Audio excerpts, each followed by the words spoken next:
Hello and welcome to This Magical Girl is a Bitch.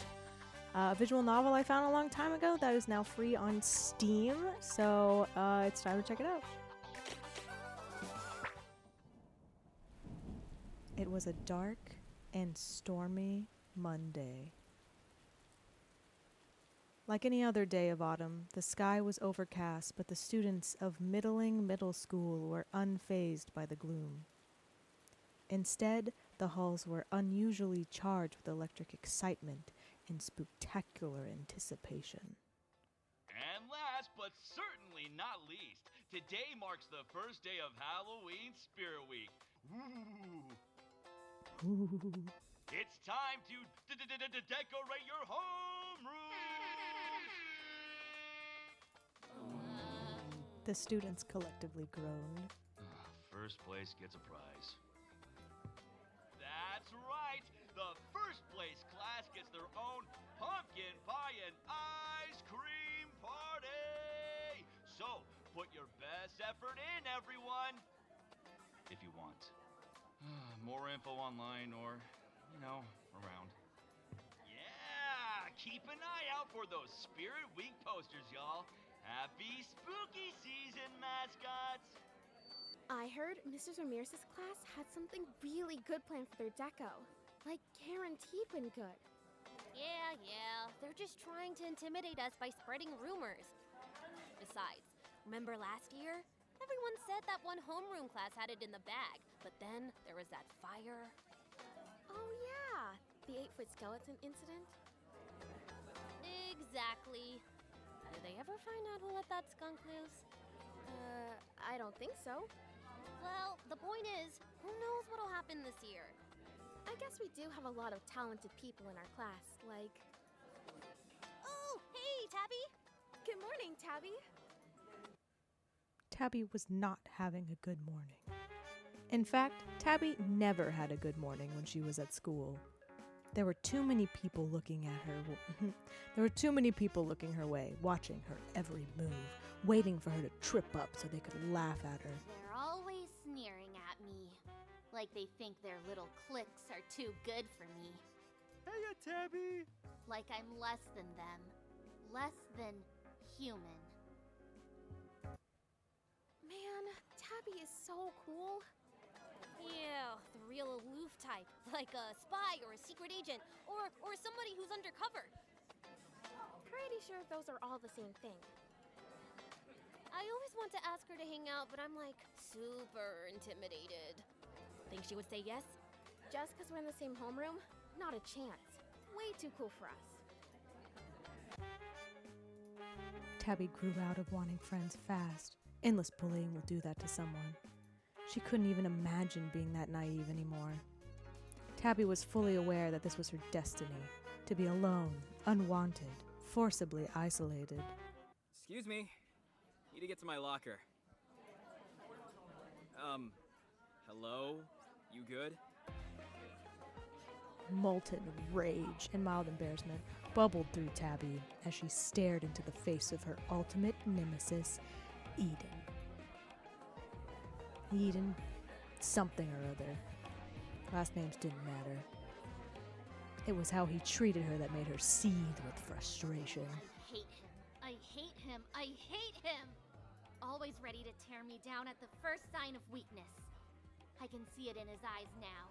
He's going to. Listen, are you gonna move or do I have to move you? I don't want to be late to class. Come on, let me through. Was that a threat? What?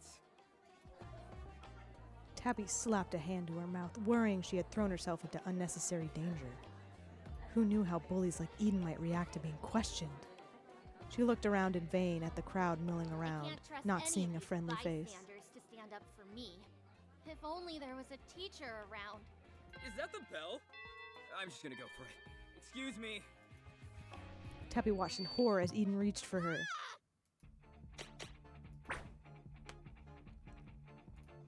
Before she even knew what was happening, Tabby's hand moved on defensive instinct, making contact with Eden's face. The resulting smack was pitiful to hear, and Eden seemed more confused than hurt. Ow! I was just trying to defend myself. You were going going to hurt me! Who's screaming? What's going on here? Come on, kids. Class is almost starting. Why are the two of you still loitering around? Tabby spun towards her homeroom teacher's voice in recognition, searching for his authoritative presence. Mr. Teacher, did you see him? Sorry, Teach. Tabby just wouldn't move.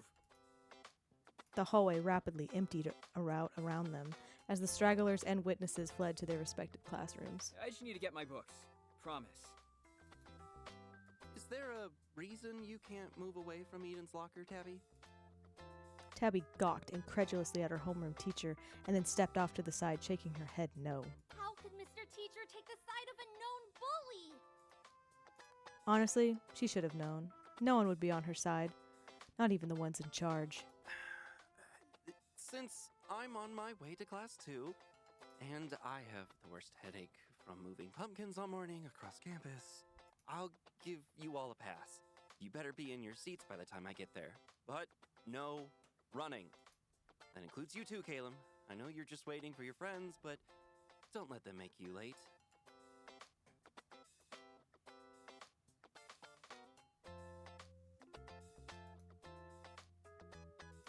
For just a second, Tabby considered speaking up and pleading her case, but the moment passed as quickly as it came. Mr. Teacher didn't bother to linger, all but jogged off to greet a different group of students. Tabby stared sullenly at his back before walking briskly in the direction of her classroom.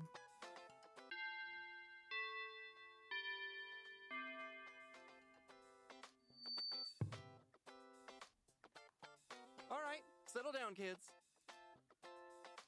Mr. Teacher attempted to regain his homeroom class arraign his homeroom class in for the 5th time that morning. But just like every other year, the students were too excited about Halloween Spirit Week to pay attention. He decided to launch into his 3-part lesson on the history of Halloween anyway. Halloween originated from the pagan festival Samhain, which marked the end of the harvest and the dwindling berry between humans and the other world. A portion of the students fell for his well-rehearsed hook and began to quiet down. It's easy to forget about all of that in the modern-day Halloween traditions, but if you take a closer look, you'll see that many have deeper historical roots. It's really quite fascinating stuff. Even so, a handful of students continued to discuss their Halloween plans in hushed excitement. I can't wait for you guys to see how awesome I made my costume for the Halloween party. The lady with the super freaky haunted house on my block helped me design it. I still can't decide whether to be a zombie werewolf or a vampire ghost. Oh, they said it like woof. I love that. Unless... Do you think I could be a zombie werewolf vampire ghost? Sure. Oh, are we talking costumes? $20, my monster costume is the scariest. How fitting for the bully who loves to terrify people. Your face already scares me. The other kids nearby laughed in surprise too, which caught Mr. Teacher's attention. Is something funny? Tabby, do you have something to share with the class? Tabby felt her stomach drop as the whole class turned to stare at her. Of course. He let his favorite student get away with talking during class, but not her. Tabby tried to swallow the lump forming in her throat, but she just became more nervous by the second. I think we're all just excited to dress up for Halloween. I know I can't wait to decorate homeroom. That's great, but I still have 30 more exciting slides about Halloween throughout the decades. The class collectively groaned. Tabby breathed a quiet sigh of relief. It's really quite interesting. There's fascinating tie-ins with the Day of the Dead and the glorious gourds of harvest. I could wax poetic about it. You already gave this presentation before. Well, I did more research, and now I have extra footnotes. The class collectively groaned again. Oh, fine. I don't know how I was supposed to have a normal class this week anyway. Why don't we put a twist on it by giving historical context to our proposed decorations? What, reenact the Salem witch trials? That's a cool idea. We could pretend to burn you. What? He totally just threatened me in front of the class. Surely Mr. Teacher won't let that slide. Yeah, Tabby would be such a good witch. Tonathan? I don't know if the school board would approve of that. He's just going to brush it off? All right, kids. I'll start dividing the class decoration types into groups and share a mini lesson about each of them. So, listen up. For instance, why do you think pumpkins became associated with Halloween? There's something else that's happening around the same time. If you want to take care of the jack-o'-lanterns, try and answer. Eager hand shot up in the air. Mr. Teacher picked out one of them. Because it's harvest season? Ding, ding, ding, ding! You got it! Harvest season is decorative gourd season, folks. Carving pumpkins was a tradition before Halloween. But the term jack-o'-lantern started with Stingy Jack, an Irish legend that will give you the heebie-jeebies. Tabby turned the rest of the lecture out. Tuned. She turned. Tabby tuned the rest of the lecture out, only listening for what themed decoration was being offered next. Mr. Teacher droned on until finally... Why do you think Halloween was associated with death? Whoever gets this one gets to be in charge of making all of our skulls and skeletons. Tabby was never a class participation kind of girl, but now her hand flew up in the air. Mr. Teacher looked at Tabby, eyebrows raised in acknowledgement. By some Halloween miracle, she could see her name forming on his lips. Probably because winter is coming, right? Back then, lots of people died in the winter. That's correct, Eden. Winters 2,000 years ago meant... Tabby seethed at the injustice of it all. How could they do this to me? Tabby was the one with the special connection with skeletons, but every single year, well, only last year, but last year, Eden swept in and snatched what she wanted, what she deserved. Hey! I had my hand up. He interrupted. Mr. Teacher looked at Tabby, taken aback as if he'd forgotten that she existed. Oh! Well, you can answer the next question. Tabby gritted her teeth. She really didn't want to let this go, but everyone was staring and her stupid cheeks were getting redder and redder. That's just stupid! It's not fair! Even as Tabby clapped a hand in her mouth, her outburst, Mr. Teacher raised an eyebrow in judgment. The angry part of Tabby wished she could smack the disapproving expression off his face.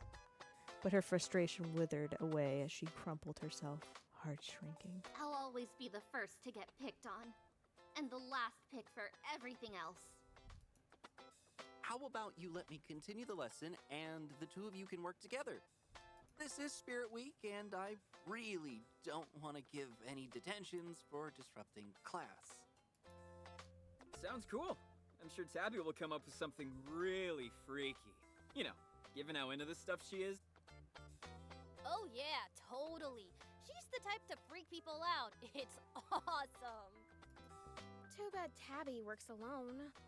Like Batman. Ooh, or the Joker. Eden grinned at Tabby. Tabby felt a horrified shiver run down her spine as she braced herself for what was coming. She looks like him too, if you turned his smile upside down. The other students tittered at the typical middle school fashion. Hey, for real, Tabby would be the best villain. They're laughing at me now. They're all laughing at me because of him. Settle down, class.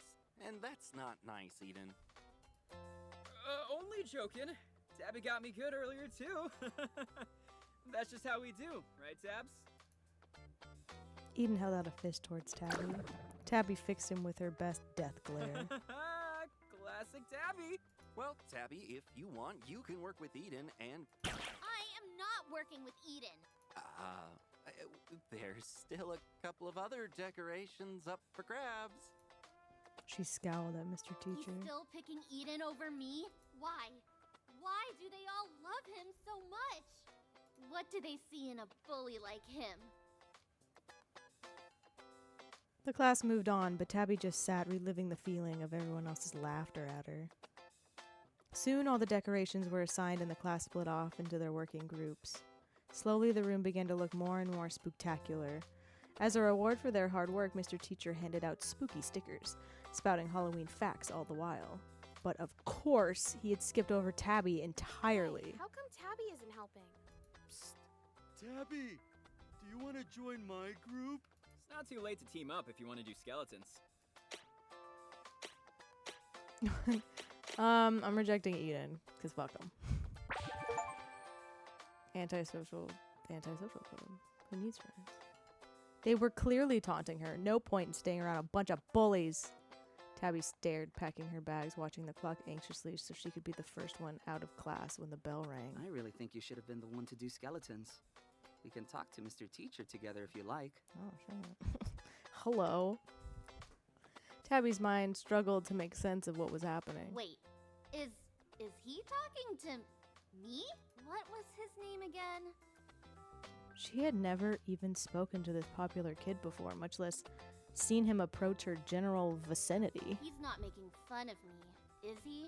Listen, you're not the only one Eden's burned before. Oh shit. The enemy of my enemy, am I right? Maybe together, we can finally knock him down a peg. Let's bug him up, dude.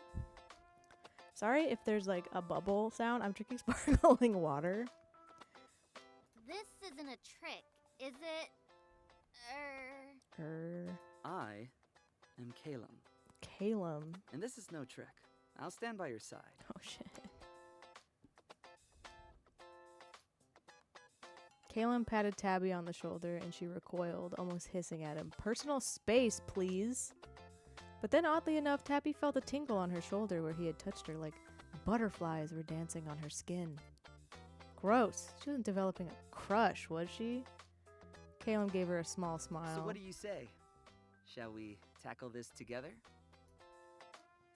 Wasn't that what she had always wanted? To have someone see her, really see her as a person worth talking to?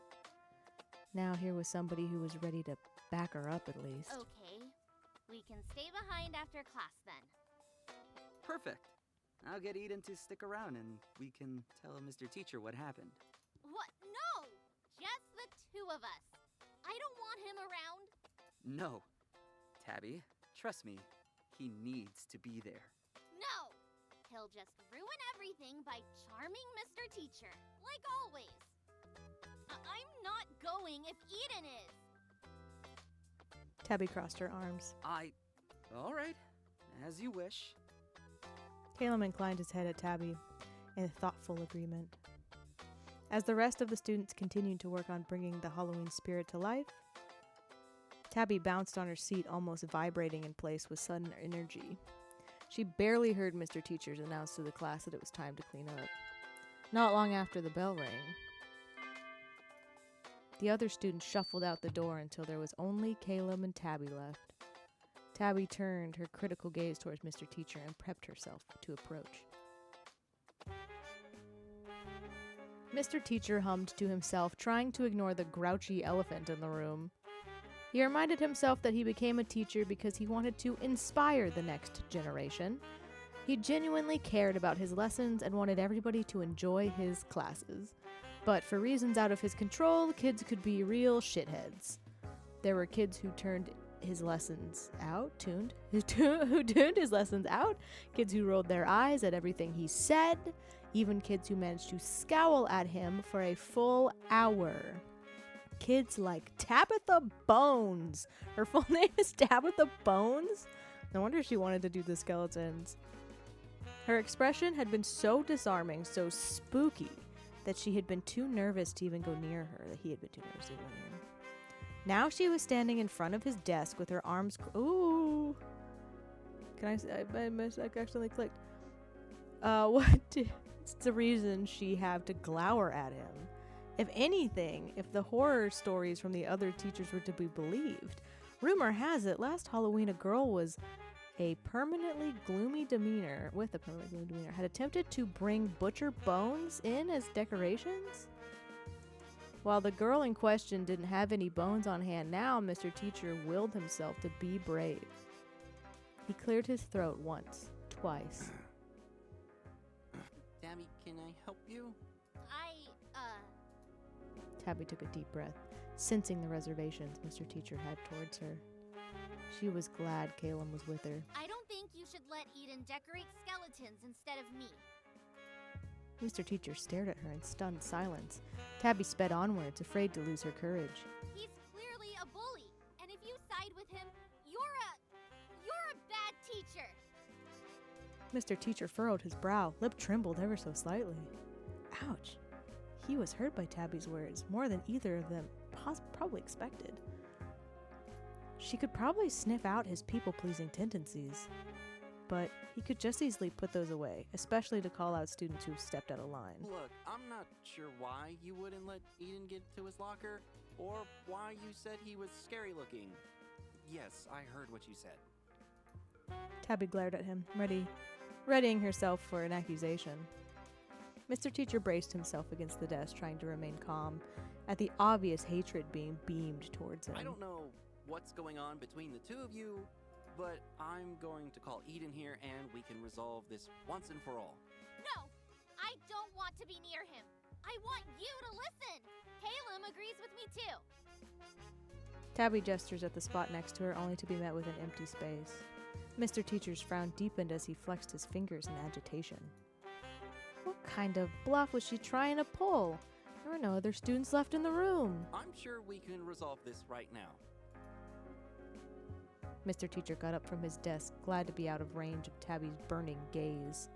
He poked his head out of the classroom, hoping Eden hadn't wandered off already. Luckily, the boy was still close by, chatting with a familiar green-haired student. Mr. Teacher felt vindicated at seeing Clem out in the hallway. Clearly, Tabby had been mistaken. Eden, could you step inside for a moment? Eden raised his eyebrows, but didn't hesitate to re-enter the classroom. What's this about? No! Use your words, Tabby. Tabby exhaled loudly from the outside. She appeared to be flaring her nostrils in deep frustration. You took the decorations I wanted. Again! Eden shrugged. No biggie. Let's do it together after class. No biggie. Yes, biggie. You always get what you want. Huh? Like when? You get away with everything. Like that time you put gum in my hair and I had to cut off my pigtails. When did I do that? I haven't even chewed gum since the 3rd grade. Oh, wait. Oh, that was you? I totally forgot. That's it? Do you have any idea how long it took to grow it back? Okay. I'm sorry. It's not funny. And Caleb agrees. Caleb? What's Caleb got to do with this? Mr. Teacher pinched the bridge of his nose, feeling an uncomfortable tingling in his brow, like a headache was settling in. Or worse, a migraine. Children are always so noisy. Children, am I right? He'd hoped they would settle down soon. Not that they ever did. Never fast enough. Never listening to his pleas to be quiet. Be quiet. But Be quiet. Tabby and Eden both fell silent, unused to the harsher tone from their homeroom teacher. There. Was that so hard? No, it didn't need to be. All those years of being a doormat for kids much younger to know better than him. Waves of resentment washed over him, built up from countless instances of holding his tongue, of being the adult. That's right, he was in charge, not them. He needed to reclaim his space and authority. Both of you, get out. But Teach? You look a bit weird. You know, pukey. using Mr. Teacher as a distraction, I see. That was low, even for Eden. Please, get out. Mr. Teacher's voice was strained and whispery. Eden probably hurt his feelings. Aight. See you later, Teach. What a jerk. Mr. Teacher clenched his head, gritting his teeth. Oh, should I get a nurse? He didn't trust himself to speak. Instead, he shut his eyes tight, hoping Tabby would be magically gone when he opened them again.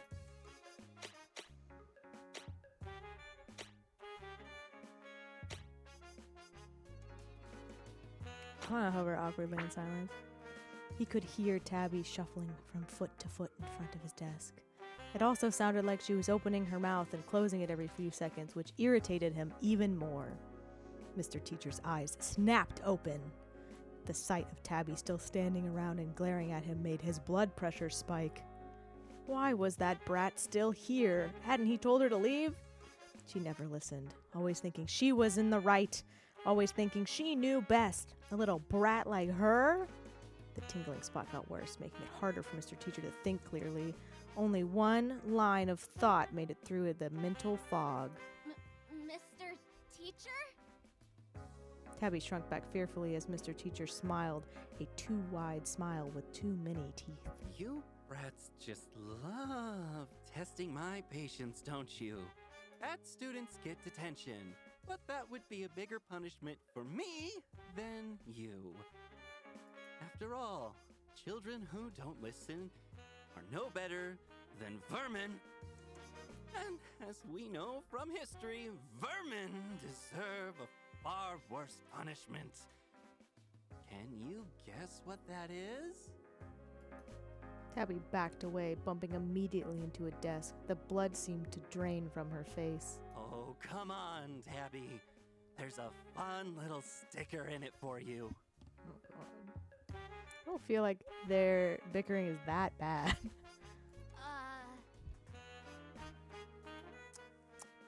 Tabby, you should have paid more attention in class instead of scowling all the time. The answer is extermination. Oh, shit. Tabby jumped out of the way as Mr. Teacher's brand new claws just barely missed her arm. Claws? The desk that Tabby had just been standing in front of crumbled beneath Mr. Teacher's weight. Oh. No. What landed and stared at Tabby from the wreckage was cool reptilian eyes, was not Mr. Teacher. Instead,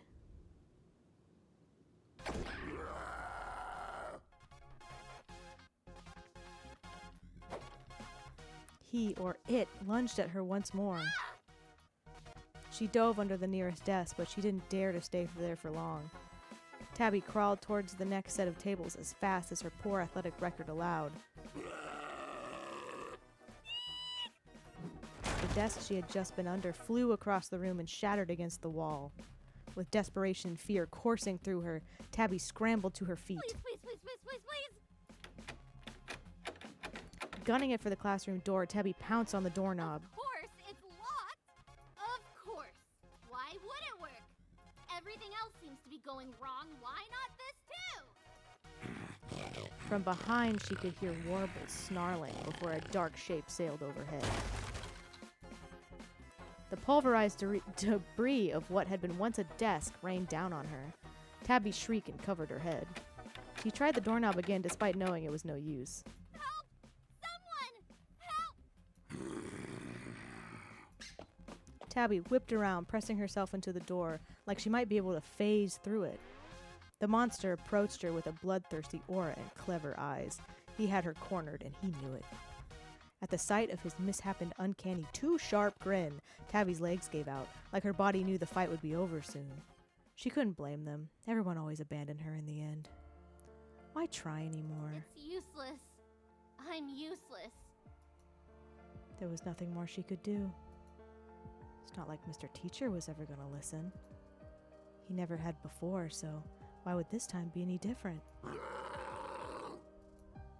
She just wished for once in her miserable life someone would have really, truly stayed by her side. Hiya, Tabby. I'm... What the crap?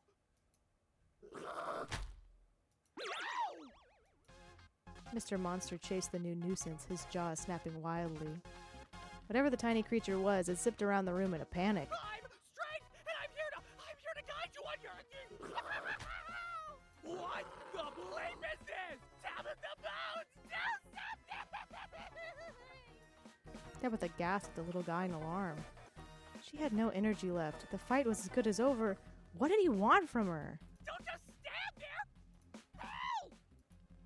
Tabby took one long look at Mr. Monster's terrifying teeth and the tiny red being running around the desks, and hightailed it to the corner of the room, as far from them as possible. It's a goddamn monster! I'm just a little girl! What are you anyway? I'm a pixie! And I can't handle this on my own! Mr. Monster swiped at Strength, who darted into a high corner of the ceiling, temporarily out of reach. The pixie huffed, eyeing Mr. Monster nervously. He threw an equally nervous glance at Tabby. Suddenly and unexpectedly, Strength brightened up, snapping his finger. I've got it! I'll just give you some candy. Strength whipped out a sparkly wand the size of his body from who knows where. That's my little cursor. Candy? How the hell is a piece of candy gonna help us right now? Also, I don't take candy from strangers. Eat it or we'll die! It's magic! Mr. Monster pounced at Strength, swiping his claws at the shiny object. No toys in class. The wand flew out of Strength's hand and spun towards Tabby. Use the wand! Tabby grabbed it and let out a few practice swings, preparing to bash whatever came her way with it. Not like that! Despite zipping through the air to avoid Mr. Monster's jaws, Strength's voice reached Tabby with surprisingly clear instructions. The candy, Tabby! You have to eat the candy!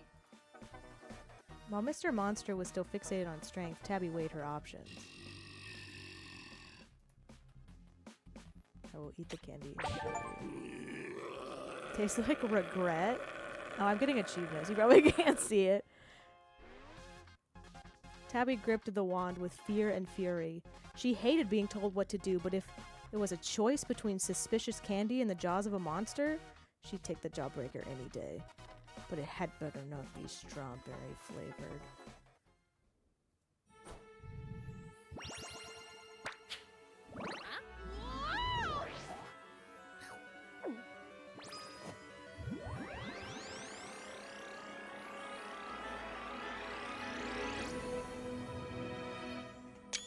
Beautiful. I was even taking a snapshot of that.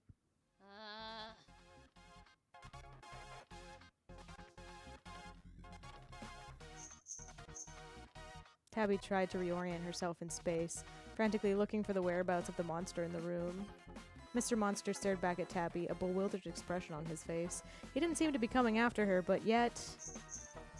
Tabby quickly scanned the room for any signs of strength. Had he been eaten already? She had been ready to rip into him, demand an explanation for, well, everything. She glanced down at herself, trying to pinpoint the source of the soft jingling noise she kept hearing. What is this? A giant pom-pom obscured the part of her view, beyond which all she could see was a gaudy mix of red and black. What the hell is this? Is this a joke? I knew. This is a goddamn prank, isn't it? Well, that's new.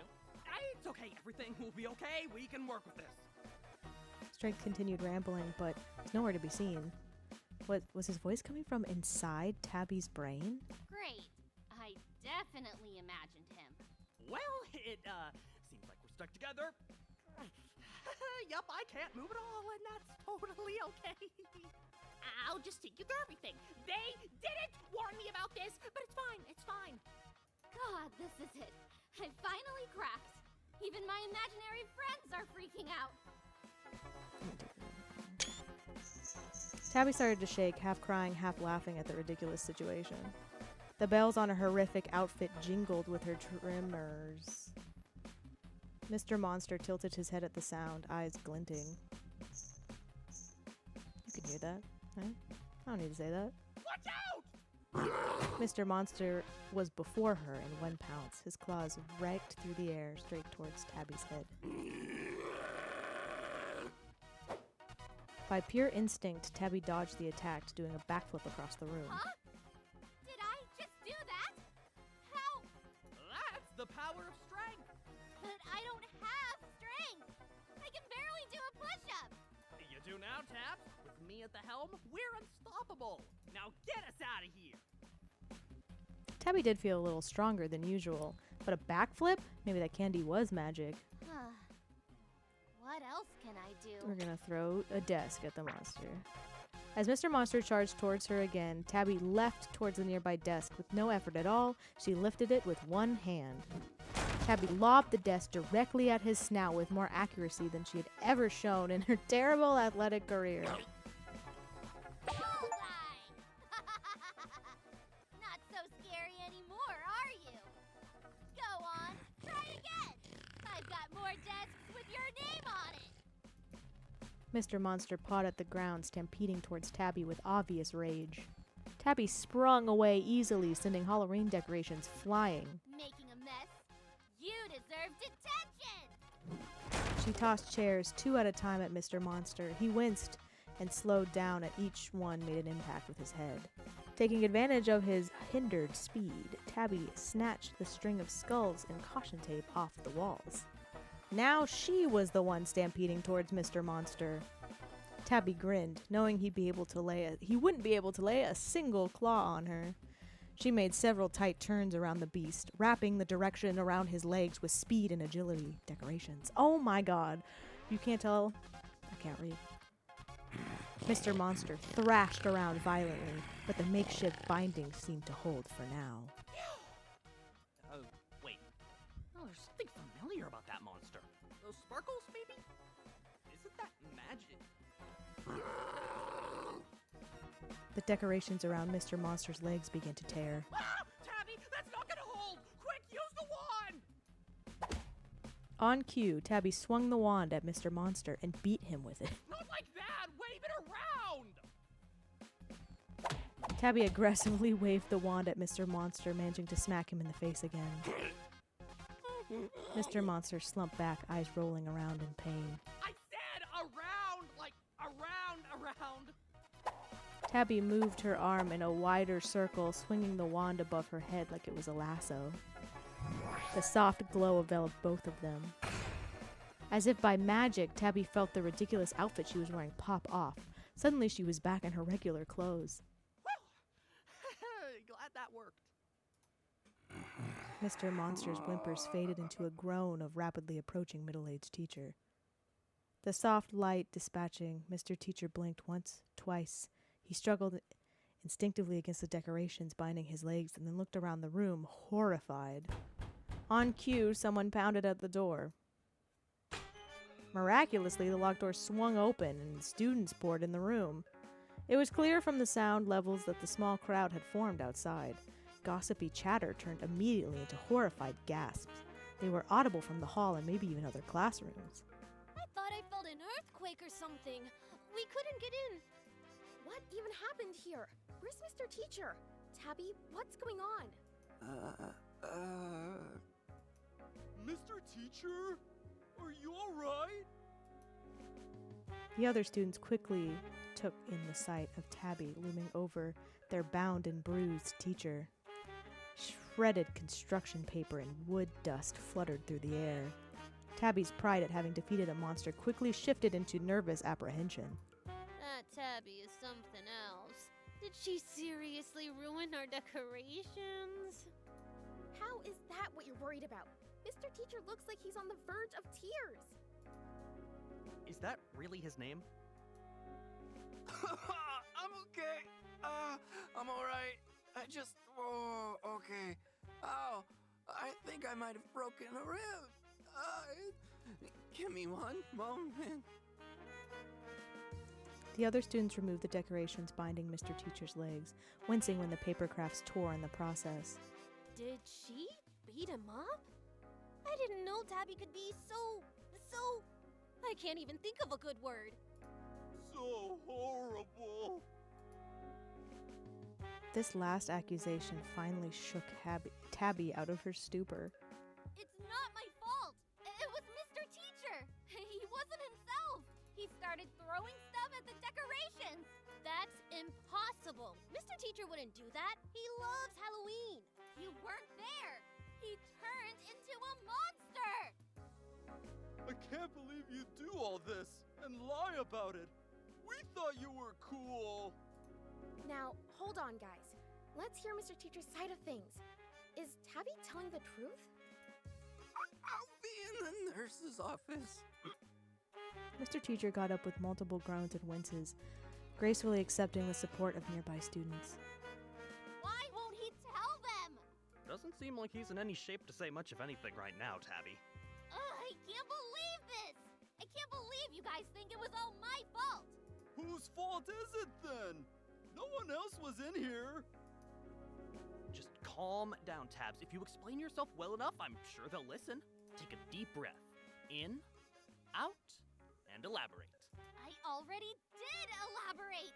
There's nothing left to say! I was in the room with Mr. Teacher, and he turned into that horrible beast! He was crushing desks and everything! Real nice story, Tabby. But what does that have to do with wrecking our decorations? My poor paper pumpkins! We're gonna get disqualified now. But I didn't wreck them! And I wouldn't have even been put in this situation if it wasn't for... Enough! This back and forth is getting us nowhere. Caleb stepped forward and stood between her and the crowd of students. Despite his outburst, he didn't seem angry and smiled kindly at them instead. I'm sure nobody meant any harm. Things happen, right? Why don't we all just drop the unpleasantness? For a split second, he detected his smile. He directed his smile at Tabby. We can work out the details later. I'll talk to Tabby, and... We'll go check on Mr. Teacher. Fantastic idea. Just what I was going to say. I'll go too. Thank you, Stu. You're a real trooper. As for everyone else, shoo. I promise. We've got this handled. At Caleb's authoritative direction, the group had formed, dissipated. After a few seconds, Tabby was alone with the green-haired boy. So, is this a friend of yours? What? No! I don't hang out with other people. How did I know? Ignoring Strength's comments, Tabby focused her attention on Clem, unsure what he wanted from her, or if she could still trust him after he disappeared on her. That last thought faded as Tabby noticed Clem had a gremlin of his own on his shoulder. Unlike Strength, Caleb's pixie companion had a quieter energy. He stared at Tabby with critical and sleepy eyes. Looks like there was a lot of destruction. Indeed. And yet our prize seems to have gotten away. For now. Who are you again? I am Caleb. We spoke earlier this morrow. Why does he talk like that? Did he always talk like that? No, not you. That. The little guy. The name's Magician. And you are Tabitha. Hold on. Why does everyone know my name? My full name! Caleb spoke again, pushing his glasses higher up on the bridge of his nose. You have my apologies. It would seem as though my plans have slightly... what's the word? Misfired. Misfired? Misfired? That's more than a misfire, you weirdo! You sixed that crazy monster on me? The answer to that is ambiguous. Yes and no. Both can be, and indeed are, true. Can you cut the crap? Explain yourself! And use words under 4 syllables, damn it! My intentions all along have been to get that horrible bully in detention. He's a menace. An annoying, terrible menace. Like a cicada in an otherwise perfectly brewed cup of coffee. Gross. What? Caleb came to a sudden tirade? No. Came to a sudden halt as Magician wordlessly tugged at his collar. In response, the boy tilted his head to listen as the pixie whispered something into his ear. What's that? The metaphor makes no sense? I mean, it makes sense, but it's not a good one. Magician nodded. Like a cicada in a screen door. All he does is make a racket without any care of who he's scaring. He stopped for a moment, seeking the pixie's approval. When Magician nodded again, Calum took it as a permission to continue. As you can see, I'm also a friend of Pixie's. My most powerful ally is Magician, the Pixie of Manipulate. Magician gave Callum's collar a sharp tug. A magical influence. Mhm. I can stack any situation in my favor, with the extra power to trigger transformations, often of an unpleasant kind. The assignment was clear from the start. Get Eden to fight the teacher, or wet himself trying. Interesting. Get Eden sent to detention, ruin Eden's reputation, book a vacation to celebrate, I don't know. With each word that left Calum's mouth, Strength, round little face twisted. Okay, I forgot. We had a pixie named Strength. I was like, what is this sentence? Strength, round little face twisted into an increasingly worried frown. If that was your master plan, you failed, Four Eyes. You got me in hot water instead. Your stupid scheme was super convoluted. You think a big Dumbo like Eden could have survived those teeth long enough to get detention? Even if you wanted to terrify him, you didn't have to deadlock the door. I could have been killed. The door? But that's never happened before. Our power doesn't work on inanimate objects. I told you it was a terrible plan, Calum. You should have listened to me. Calum frowned, clearing his throat. Ahem. I didn't mean for you to get involved, of course. But you were never in any real harm. I would have stepped in. You understand?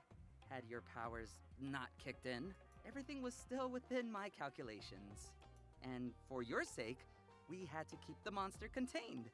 It would have been a disaster if the beast rampaged through the school. You might have been blamed for some kind of horrible witchcraft.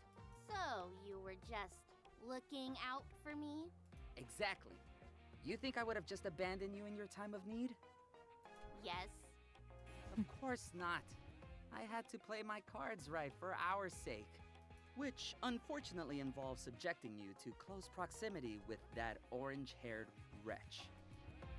But he was almost in our grasp. Look how close we got. Indeed. Imagine what the two of you could achieve together, fully powered up. Yes, the heights we could reach, the punishment we could inflict. Or we don't think about that. I'm a big fan of talking things out instead. Your execution was patchy at best, but I can agree that it would have been pretty entertaining to see that guy suffer for once. Yes, I knew you would understand. Only we can bring that candy gobbling fool to his knees. So, what did Eden do to you? What didn't that bully do? He got up to every bit of mischief in the book. I wouldn't be surprised if he'd commit arson on my house, if given the chance. I swear, it was that bad. Yes. Finally, someone who else understood what she had been through. It's gonna be not bad. It's like it's setting up the joke so hard. Right? He's always getting up to something. It's so frustrating. It's always like this. He starts the fight and then kicks you while you're down. Tabby nodded, eyes glistening with vindication. Things are different now, though. Even a wounded dog will bite. And anyone who would kick a poor, innocent, bone-loving puppy should expect the gnawing of teeth. The teeth of vengeance. So what you're saying is, technically, we're not the ones in the wrong here. Eden is an annoying prick. So when I argued with Eden, it was probably his fault. Huh? Yes. In that case, what I really need to do is to use my powers to purge evil. Yes. What? Like you said, there's nothing more evil than tormenting an already tortured soul. Tabby grinned, gleefully coming to her conclusion. So if Eden is evil, then I can blast him! Yes! No! Are you crazy, Tabby? You're not gonna blast some random kid! He's not just some random kid, Strength! He's my rival. He's demented and cruel. Just look at him. Who knows what kind of fucked up and wicked plans are brewing under those cheap, box-dyed highlights? Ugh, God. Fuck him up. He's asking for a blasting. If you you blast him, you'll go to magic jail. He's asking for a highly legal and purely metaphorical blasting. Well, as fun as it would be to vaporize every annoying person on Earth, there are other ways to get revenge on them. Fun? Wait, revenge? What's wrong with some healthy spite, Strength? You look like someone pissed in your cereal. Oh my god. Tabby, we can't be talking about the same stuff here. Vanquishing evil is cool, but you're getting it all wrong. Evil isn't just whatever you don't like. Well, it seems you're being outvoted at the moment. None of us like it. Besides, vengeance is the strongest emotion there is. Real strength happens when you want to move heaven and earth for a just cause, right? And our cause is most certainly just. An 8th grade boy. An 8th grade boy! Oh, shit. Okay. It was a dark and stormy Tuesday. As thick clouds gathered overhead, the air inside Middling Middle School was charged with the fervent whispers of students spreading the latest news. Did you hear? That's what I heard too. All that effort. Pumpkins are all ready to go in the multi-purpose room. Oh, well, my back. Today is Tuesday. That's right! It's Tuesday, mascots! Today is the second day of Halloween Spirit Week, and you know what that means. Oh, is he not going to say it? It's time to judge your homeroom decorations. Yes. The judges will be around soon. To check out all of your great work. So get those finishing touches in as soon as you can. His voice actors are really good. Or don't. But don't worry if you don't win today. Tomorrow we'll be hosting more spooky activities for all mascots to enjoy. And now, sports. The volleyball team! Yay, volleyball! Has an awake. Tabby tuned out the rest of the announcements. I want to say turned so bad. There's no R in there. She tuned out the rest of the announcements. Despite her bravado yesterday, she felt a sense of dread about entering her homeroom classroom. The gnawing ache in her gut at the thought of having to interact with her classmates wasn't anything new, but this was a weird feeling to be having in light of recent events. I'm all powerful now. Why should I be afraid of what other people think? Strength popped out from inside Tabby's hood, shaking his head vigorously. No, you should be worried. That feeling, it's coming from a place of weakness. I was going to say guilt. Strength climbed gingerly onto Tabby's shoulder. Listen to me, Tabby. It's not weak to feel bad because you messed something up. Even if it wasn't your fault, but you also shouldn't brush everything off like nothing happened. You did cause some damage, right? Yes. Exactly. What? You're agreeing with me? I mean, that's great. Strength took a closer look at Tabby's eerily calm expression and rubbed his hands together uneasily. What exactly is it you're agreeing with? You said it wasn't my fault, and it wasn't. So I shouldn't feel bad. That's all you got out of that, huh? I mean, I guess what you're saying isn't entirely wrong. But Tabs, maybe, just maybe, with great power... Tabby twirled one of her braids absent-mindedly around her finger. With great power, I can finally even the odds. All my life, I've been in the lowest part of the food chain. Easy prey. It's not nice to prey on the weak, is it, Strength? No. Tabby nodded sagely. Like Calum said, I have vengeance to execute, evil to purge, on behalf of us weak victims everywhere. So I'm not going to waste time thinking about anyone's feelings, just like they never thought about mine. As Strength struggled to turn the moment into a learning opportunity, Tabby strode into class, head held uncharacteristically high. That's always a hard word for me to say. I try my best out here. I'm fighting for my life out here. She froze in the doorway, shocked by the interior of the classroom. What? Tabby expected everyone to turn at her entrance and start whispering about her. Instead, her classmates barely registered her presence or her outburst. And more bizarrely, the destruction left in the wake of her unexpected battle yesterday. It's all fixed? Fixed is a strong word. The decorations had been painstakingly taped back together, some covered in a new layer of paint and glitter to hide the tears and the cracks.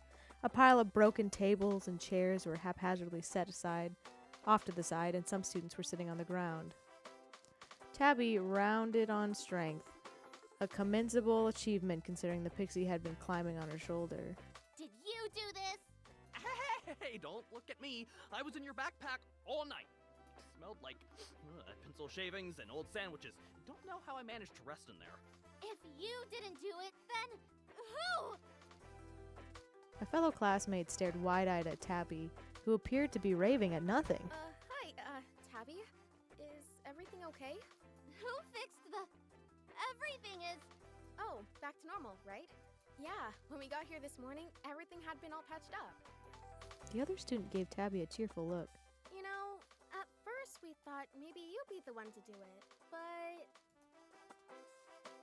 They gestured at a figure sitting in an odd face-down position. A dark mop of black and orange streaked hair sprawled across the desk. He's been half asleep all morning, and then we were like, of course. Of course it had been Eden. Of course it had been Eden. Getting on their good side, making me seem like a bad guy. Strength cautiously poked his head out from Tabby's hood, making sure to steer clear from the view of the other students. Tabby, hey, stay calm. I know what you're thinking. Staying behind without warning to fix everything so they would think it was me, and then think I wasn't that nice. So can people see him? I thought people came in after the attack and he was just like vibing out and nobody seemed to care. I don't know the rules. I'll find out. Hey, Eden, you awake, bro? Class is about to start in a few minutes. A few other students gently patted Eden on the back when he sat up with a jolt, startling more than a few of them. Oh, thanks. Hey, I heard you were the one who patched all of our decorations, Eden. Eden gave the curious onlookers a sleepy, lopsided half smile, but didn't confirm their suspicions. He really didn't have to. His fingers were still slightly crusted in orange paint and a solid layer of glitter. Tabby heard a gentle pounding in the distance, like a war drum coming from a long way off. It took her a moment to realize it was the pounding of her own heart, slowly growing louder in her ears. Yeah, thanks, Eden. You're our hero. Let me buy you a cookie at lunch. You've earned it. Me too. Or like a soda or something. You work so hard. Nah, I'm all set on sweets. He gave a good-natured pat to a jack-o'-lantern's lunchbox sitting on his backpack. Oh, right. Forgot candy is like your thing. Okay, it is? So cool that you don't have cavities. I wish I had your teeth. God, me too, dude. I have so many cavities. Eden flashed them an award-winning pearly smile. To Tabby, it felt disingenuous at best, insidious at worst. Like he was mocking her with how well he got along with everyone. The pounding shifted into a distant roar in her ears, almost drowning out the nervous muttering of her classmates. Lucky he got to it, right? Otherwise, we'd have to scramble at the last minute. Or, I don't know, some people were gonna ask you if you weren't too busy to help out too. I bet they were relieved I didn't do it. Sorry, what was that? No, Tabby, come on. Nobody is saying that. They don't have to say it. I know. Just leave me alone. Oh, okay. I bet they were relieved they wouldn't have to buy gross little Tabby a cookie. The bell rang, signaling the start of class. Tabby trudged dutifully to her spot in the back of the room, placing her backpack in one of the few undamaged desks. Should have had Tabby help, probably. I'm sure she wouldn't have minded. At least, I don't think she would have. I don't know anymore, honestly. Eden laughed aloud, obvious to Tabby's darkening brow. Tabs? Wait, no, you're right. Without Tabby's help, nothing would have looked this horrifying. I bet she could have made it even worse. Tabby froze. Her hand reached for her wand stashed in her pocket. No, Tabby, bad! Maybe he didn't word it right, but he probably didn't mean it that way. And if he did, well, forgiveness is commendable. It takes the most strength. Letting someone get away with lies is not being strong. All right, settle down, class.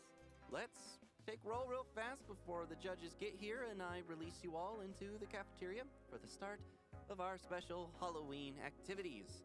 I'm sure you're all just as excited as I am to leave this whole mess behind us and move on to the pumpkin carving contest. It's not like giving knives to children can make things any worse. Hey, Mr. Teacher? I know you probably can't see too well with all those bandages, but Eden did us all a solid.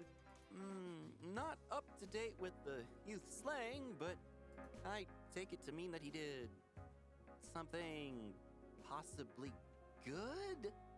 I hope? Yeah, he fixed all the stuff that Tabby broke. Sorry, Tabby. I know you said you didn't do it on purpose, but everything was still broken. Tabby raised her hand faster than she'd ever done before. She didn't even wait to be called on, speaking boldly out of turn. Can I use the bathroom? Is that Tabby?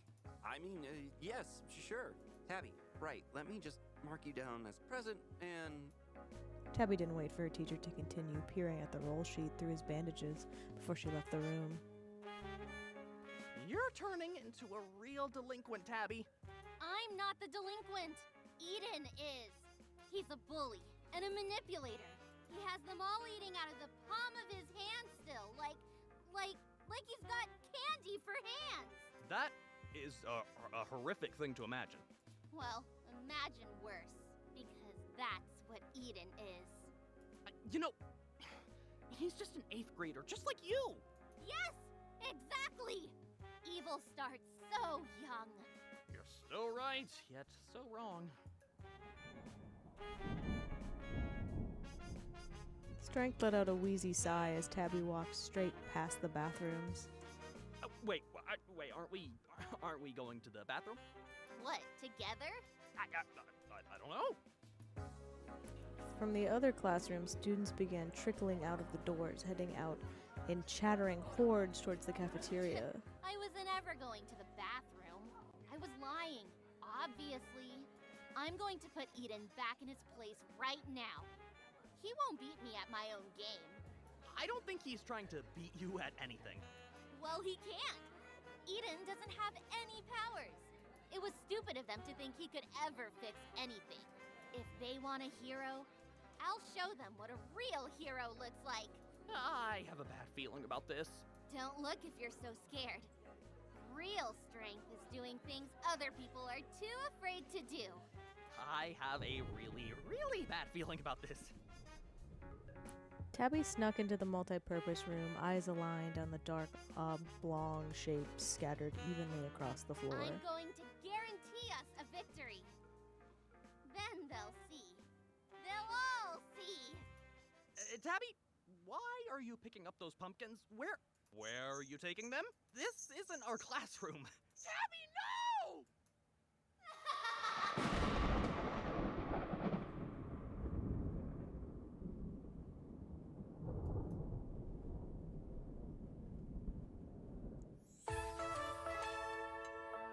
Oh, we'll be right back after this commercial break. It was a dark and even stormier Wednesday. Like the thundering clouds rolling overhead, the atmosphere of Middling Middle School was charged with confusion and concern. Happy Wednesday, everyone! We're at the halfway point of Spirit Week. Nice. But we're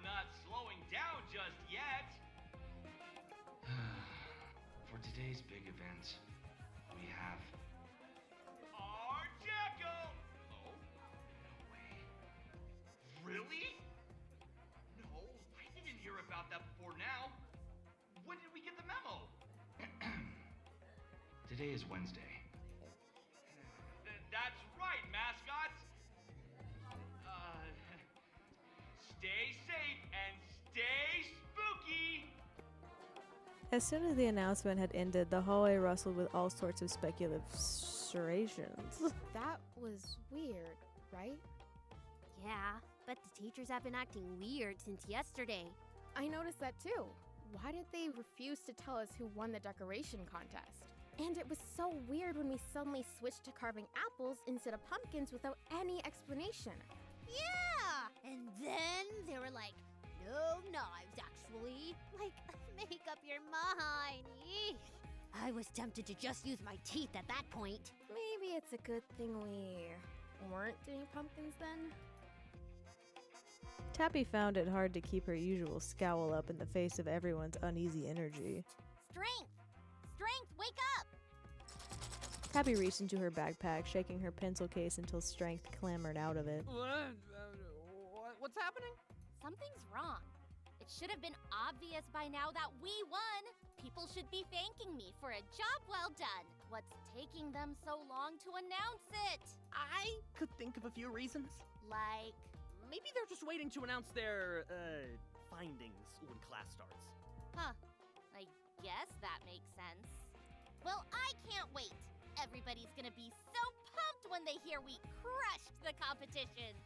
I couldn't have done it without you, Strength. You sure couldn't have. Listen, Tabby, I'm glad to see you're so happy for once, but I think you're gonna have to brace yourself. For what? For everyone's reactions to go differently than you're expecting.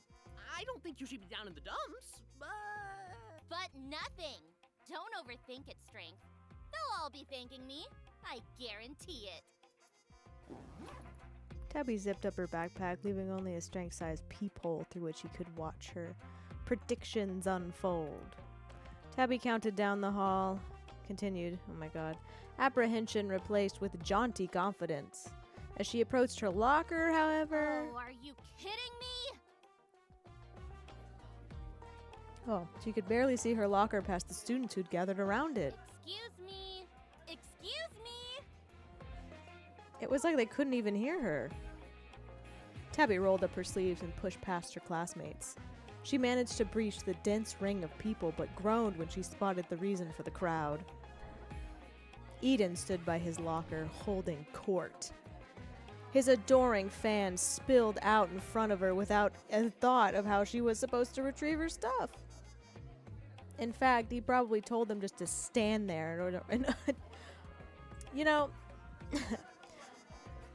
I'm going to say something similar to what's written, and it's not going to be the same as what's written.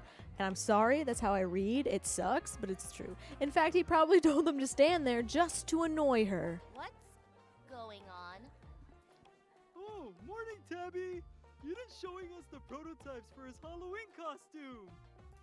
That's not what a prototype means, Tonathan. And if it did, these ones would fail a few standards. I think they're pretty good though. Yeah, Eden. I would totally wear some of these. Caleb's right, though. They're more like rejects. Tabby leaned in to get a better look, her annoyance just barely overpowered by curiosity.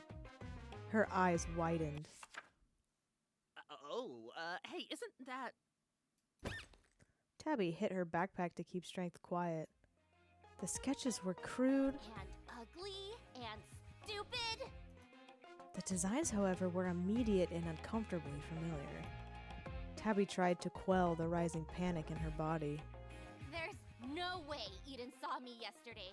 That's impossible. That's what I was thinking. How long did it take you to come up with all of these, Eden? I started coming up with ideas after last Halloween, but I didn't start on prototypes.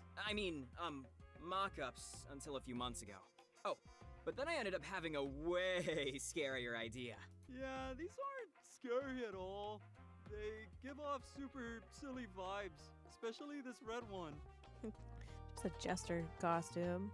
It looks like a clown dipped in fruit punch. Tabby's cheeks flushed with embarrassment as her other classmates nodded in agreement.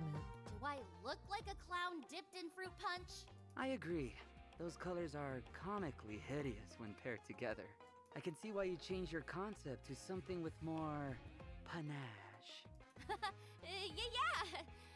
They're super goofy. And is that a leotard? That's so lame. Hey! Tabby whacked her backpack again. Right?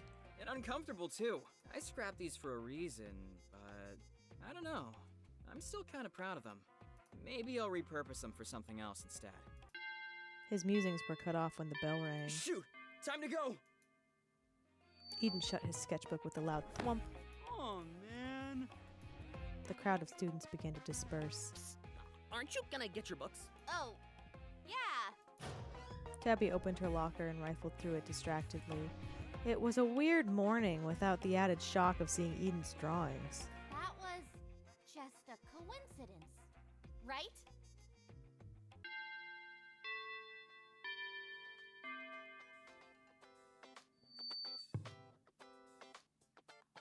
Hey, class? Tabby's classmates settled into their seats, chattering animatedly even as their teacher cleared his throat a few My times. sister is obsessed with that one cheesy movie, Tender Loving Ghosty Ball, or whatever it's Is that called. what it's called? Why can't she give a good old classic slasher a chance? Isn't she like 7? Class? I try to hype her up to watch Too Cursed, Too Curious 4 with me, but she just cries until I put in Tender Lovin' Who You Gonna Call. Too cursed, too curious. It's So pretty then good. I end up watching it over and over. Ugh, you know what's really scary? Tooth decay documentaries. Oh, why? My parents make me watch them every year once August hits. That sucks. There's more than one documentary on teeth? As their teacher cleared his throat a third time. Hey guys, shut up! Thank you, Eden. Ugh, there he goes again, gaining brownie points. Class, I have some bad news. The students fell silent at Mr. Teacher's ominous tone. The pumpkin carving contest has been canceled. Didn't they announce that already? Yeah, but I thought we were just gonna do it today instead. You don't think no pumpkins at all? That's exactly right, Den. The Jack-o'-lantern contest will not be happening this year. Oh, I practiced carving incisors for nothing? Ew, what? What are we doing instead? Unfortunately, there will not be a replacement activity. Especially not for our class. What? Why not? Sometime yesterday, someone, or more likely, multiple people, went on a rampage and destroyed the decorations in each homeroom right before the judges got there. Every single homeroom was covered in pulverized pumpkin pieces, except for ours. I know you're all good kids at heart, and we never know what someone might be going through. But whoever did this is clearly in need of some guidance counseling. Additionally, until we find the culprit, our class won't be able to participate in any of the other Spirit Week activities. Oh, someone rotten is ruining everything for the clean and well-flossed teeth. Yeah, that's not fair! Collective punishment is illegal! Everyone, calm down. Yeah, chill out!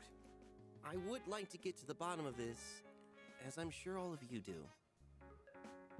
If anyone knows anything about what happened, please come talk to me in private. No. This wasn't supposed to happen. I just wanted to help. Strength whispered to Tabby from inside her backpack. Tabby, you have to say something. Now's your chance. What?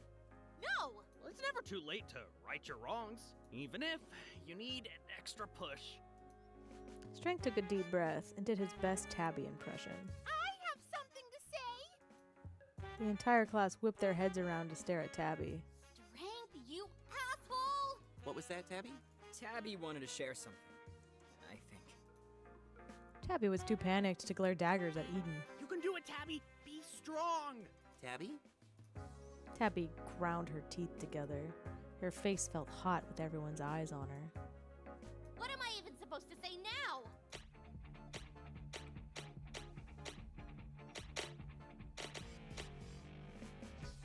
Let's see. Who am I gonna blame? I'd probably blame Eden. Just like, fuck him up. I mean, if you think about it, Yeah, let's go. Let's kick his ass. someone from our class always comes to class super early. Someone who's super into Halloween. Are you talking about Eden? Maybe someone wanted to weed out the competition. Hey, if I smashed a bunch of pumpkins, there'd be stains all over me.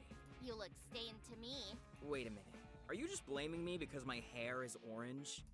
That's enough. We're not speculating here. If you don't know who did it, let's move on. Of course, I love Halloween as much as everyone else. It gives me no joy to keep you from participating in the Spirit Week activities. I probably should have saved before that choice because there's a lot of options. Oh man, I'll do that later. It's fine. But we have to take this pumpkin smashing incident seriously. I'll say it again. If anyone knows something, really knows something, come talk to me after class. That's like the most choices I've had so far. In the meantime, I'll speak with the other teachers and see if there's a little wiggle room regarding our Spirit Week participation. Caleb, you're in charge. I'll be right back.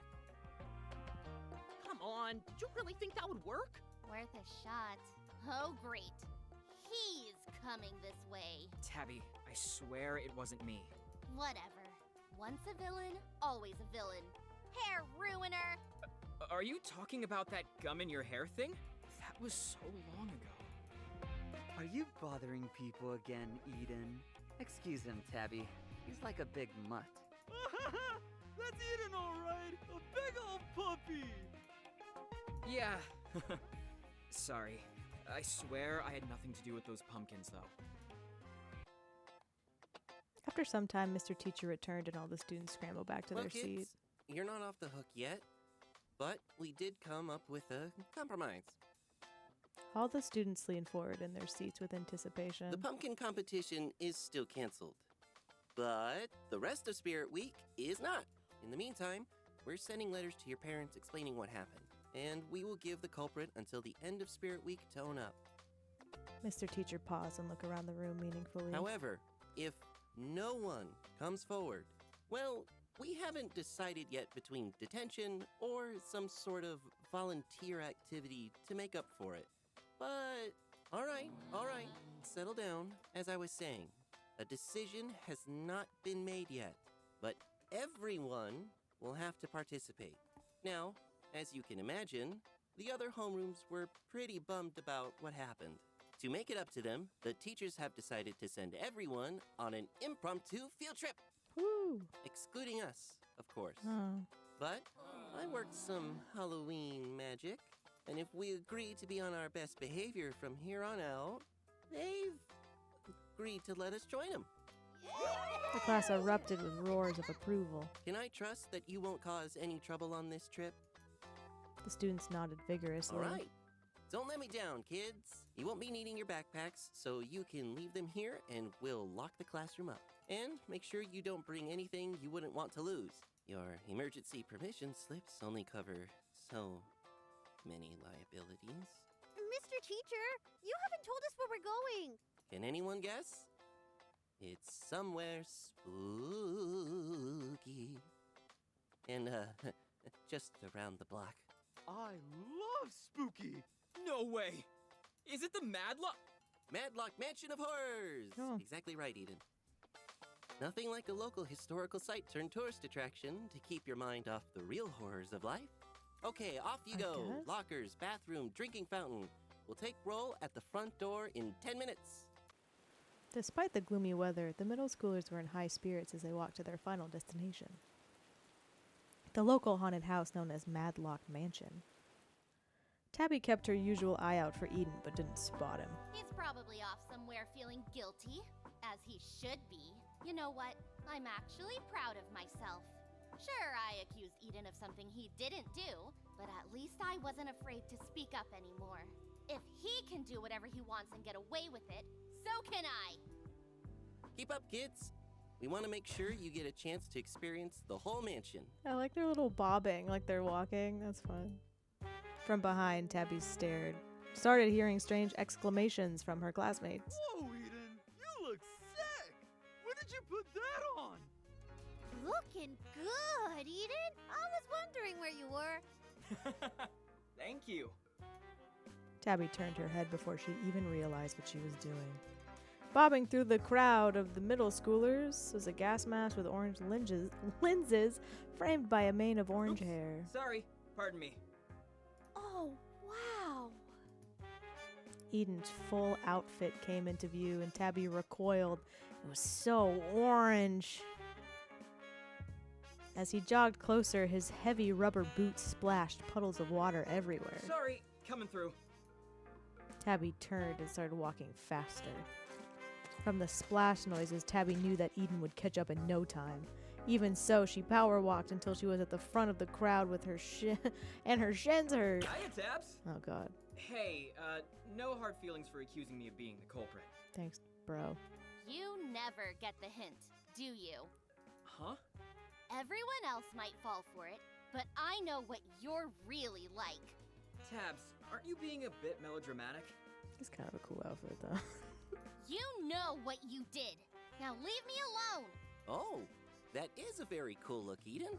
I should have brought my costume. But that would have spoiled the surprise before the dance. I thought I could wait too, but I got overexcited. Tabby deliberately slowed down again, so slow that the rest of the students passed her by. She bent down to tie her shoelace several times. Let's talk revenge. Don't do that to me. Tabby stood up and gave Callum a hard look. Ahem. I said, let's talk revenge. No! You need to go away! Aren't you tired of him yet? Sure am. Magician, do your thing. You and I should have a chat over there. No, I'm quite alright here. Magician put both hands on Strength's shoulders. Is his hands? That's his hat, right? Where's his hands? Hey, wait! Let's try this again. I've got a new plan to get Eden in detention. Detention? That's all you got? With some extra calculated moves, he might even be expelled. You're thinking too small. Let's get him arrested. Let's get him arrested. That messed up Mr. Teacher Monster thing you did, I need you to do it again.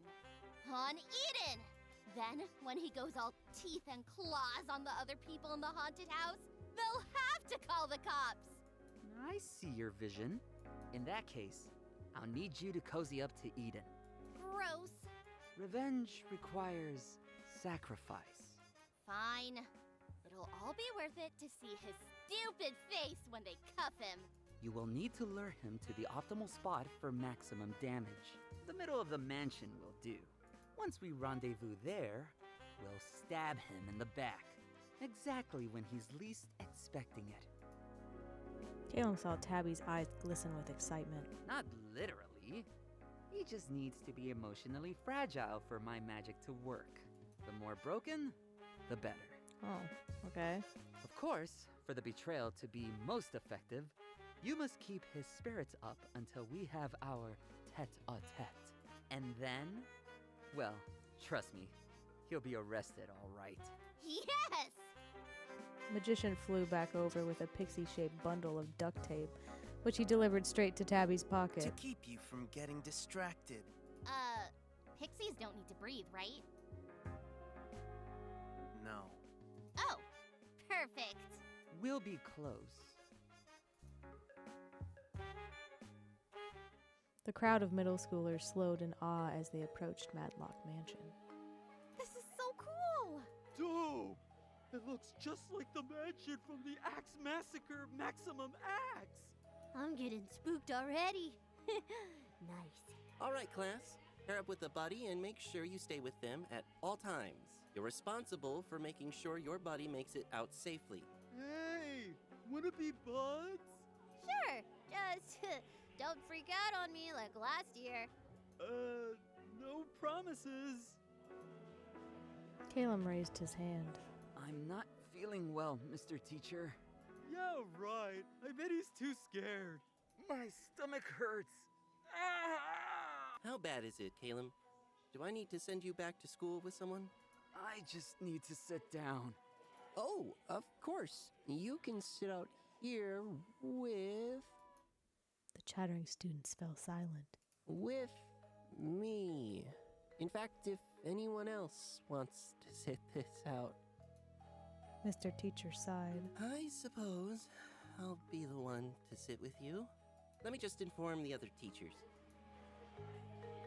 I guess haunted houses aren't Caleb's style.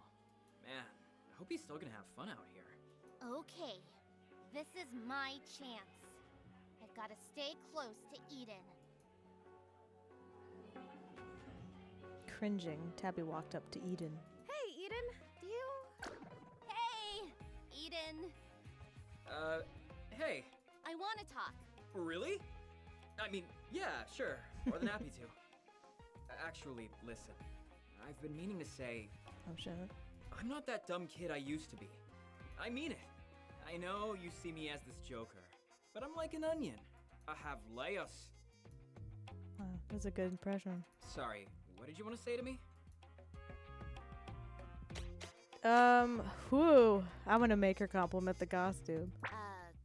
Cool fit. Oh, I thought maybe you didn't like it since you said... Eden shook his head. I mean, never mind. Thanks. I'm so glad I managed to finish it in time. Plus, I'm already working on my next costume. Okay, I think this is working, but I still need him to trust me more. Anyway, was that all you wanted to say, or... The mansion. Madlock Mansion. Oh, it's super awesome, right? So lucky that we get to come here. Man, I love haunted houses. Tabby took a deep breath, gathering up the courage to say what she needed. Anyway, I'd like it if you could be my buddy in the mansion. Eden did a clear double take. Dabs, almost got me there. Did Caleb put you up to this? Whew, that's a new one. Almost thought you were serious. I am serious. Will you buddy up with me? Me? Really? You and me? I mean, not complaining, just thought that wasn't how you rolled. This haunted house isn't normal. That's why. What do you mean? Isn't it like PG-13? I don't like this one. Wait, are you scared to go in, Tabs? Like, actually scared? I thought you were the queen of spooks. I am. This one is different, okay? I just need you to go in with me. I wouldn't judge you if you wanted to tell Teach you're not feeling up for it. Is he actually worried about me? No way, right? It's gotta be a trick. Aw. No, I do want to go in. I just thought, since you're an expert at spooky stuff, and everyone else is already paired up. Does anyone else not have a buddy yet? Oh, I get it. Testing the limits. I like it. Even the Queen of Spooks has some challenges left to face, huh? Well, I don't know what part is freaking you out, but I promise to keep you safe. Aw, what a guy. If you need to tap out at any time, you let me know. Huh. That felt oddly sincere. Uh-oh. Since I'm an expert and all. Is he sneering at me? I take it back. He's still a jerk.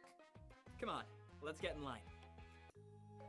Ahead of Tabby and Eden, the other students disappeared into the open door of Madlock Mansion, one pair at a time. The darkness inside seemed to swallow them whole. When it was their turn, Tabby instinctively closed her eyes as she passed through the blackout curtain in the doorway. It's pretty dark in here, huh? Watch your step, Tabs. Tabby snapped her eyes open, barely avoiding walking straight into a wall. Of course it's dark. It's a haunted house. Oh, good. It's great that you're not afraid of the dark. Would have been hard to shield you from that one, to be honest. Tabby grimaced at her mistake. She could still feel the remnants of Strength's influence, fueling her aggression and bravado. Thanks for nothing, Strength. Give me a heads up when there's something you can't handle, okay? Okay. Get it together, Tabby. Just gotta mine Eden's stupid hero complex to keep him happy until I reach Calum. Come on, act scared. Ooh, spooky. She glanced at Eden only to find him reverently touching the vest of a propped up corpse. What are you doing? Eden jumped and removed his hand from the vest. Oh, this is pretty nice fabric. Just, admiring the, weave. He patted his thighs like he was feeling for his pockets. Right. Left my notebook in my backpack.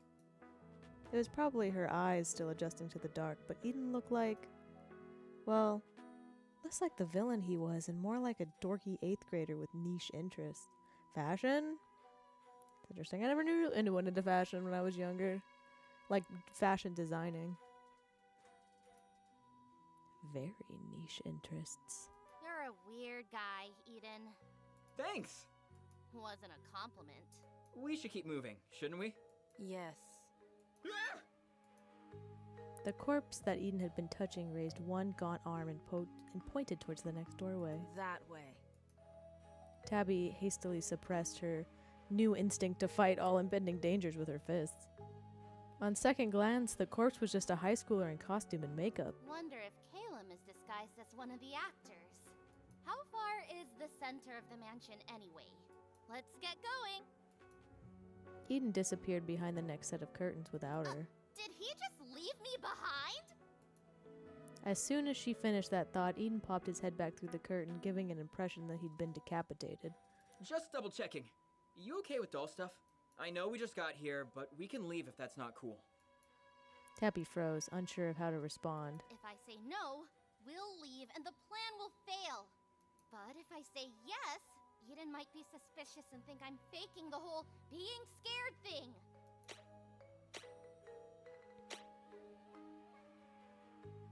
I'm gonna... Are those really my options? We're gonna... Tabby frowned. There was nothing for it. She clutched her arms and made herself look smaller. No,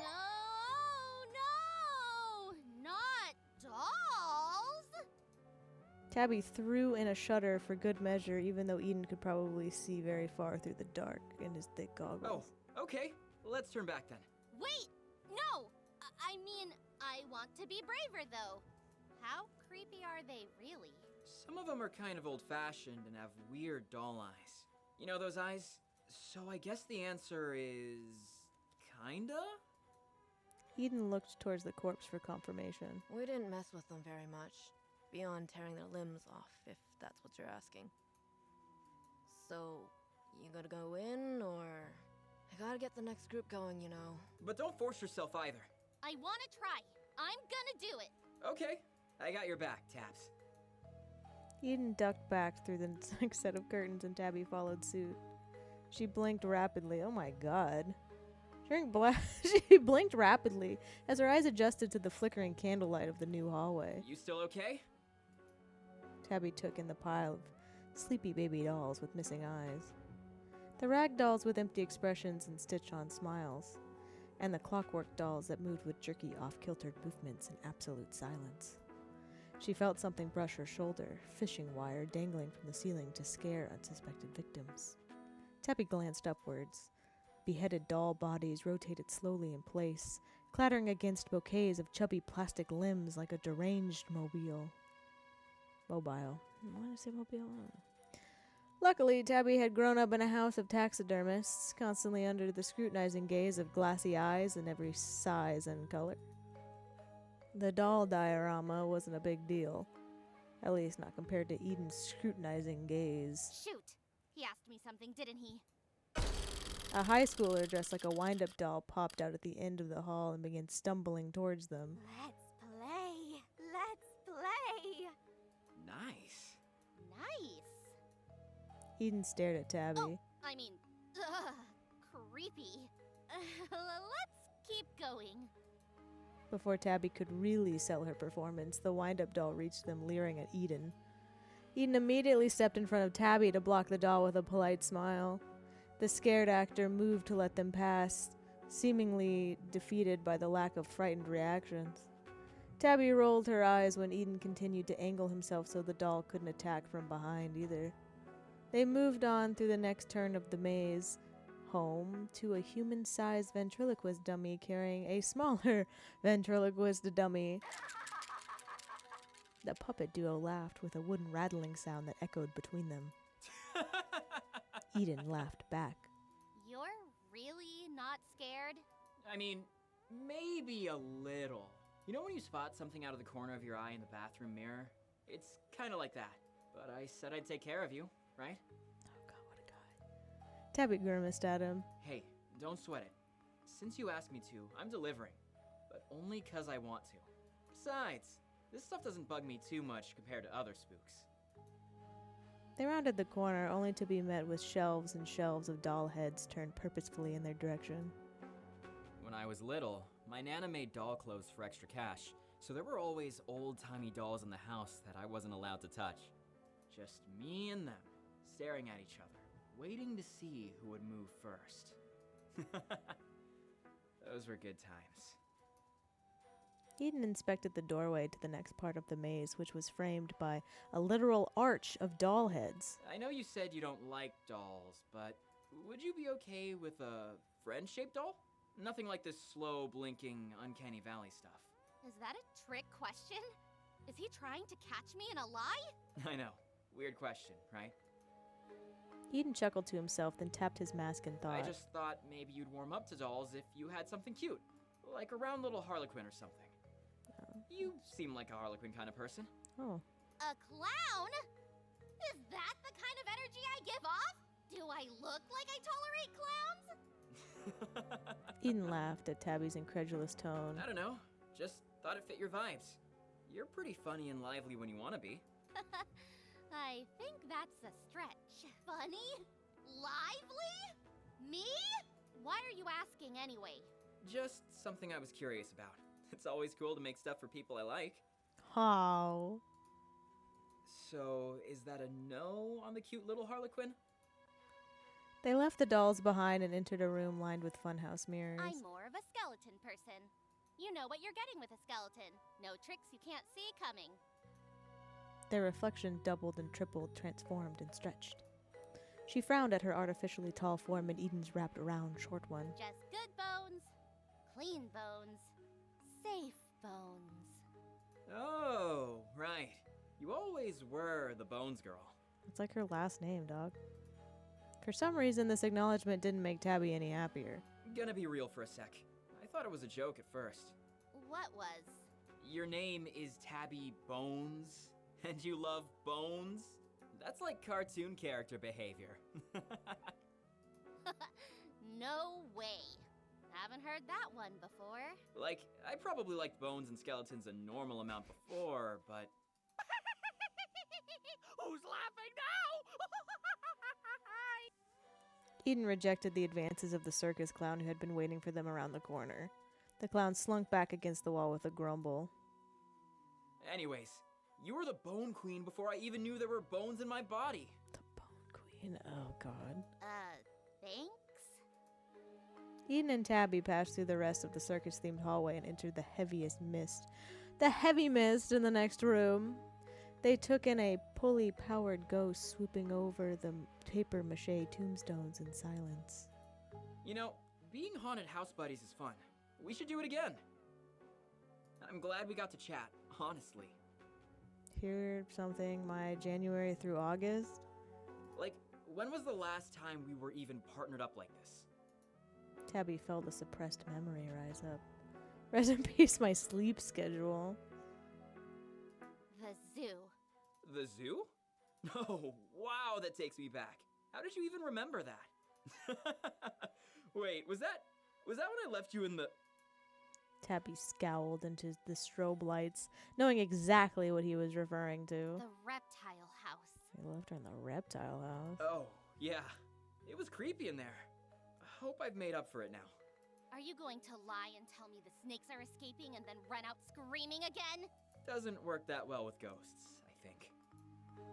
Irritated that he's so nonchalant about it, Tabby probed deeper. Do you remember what happened after?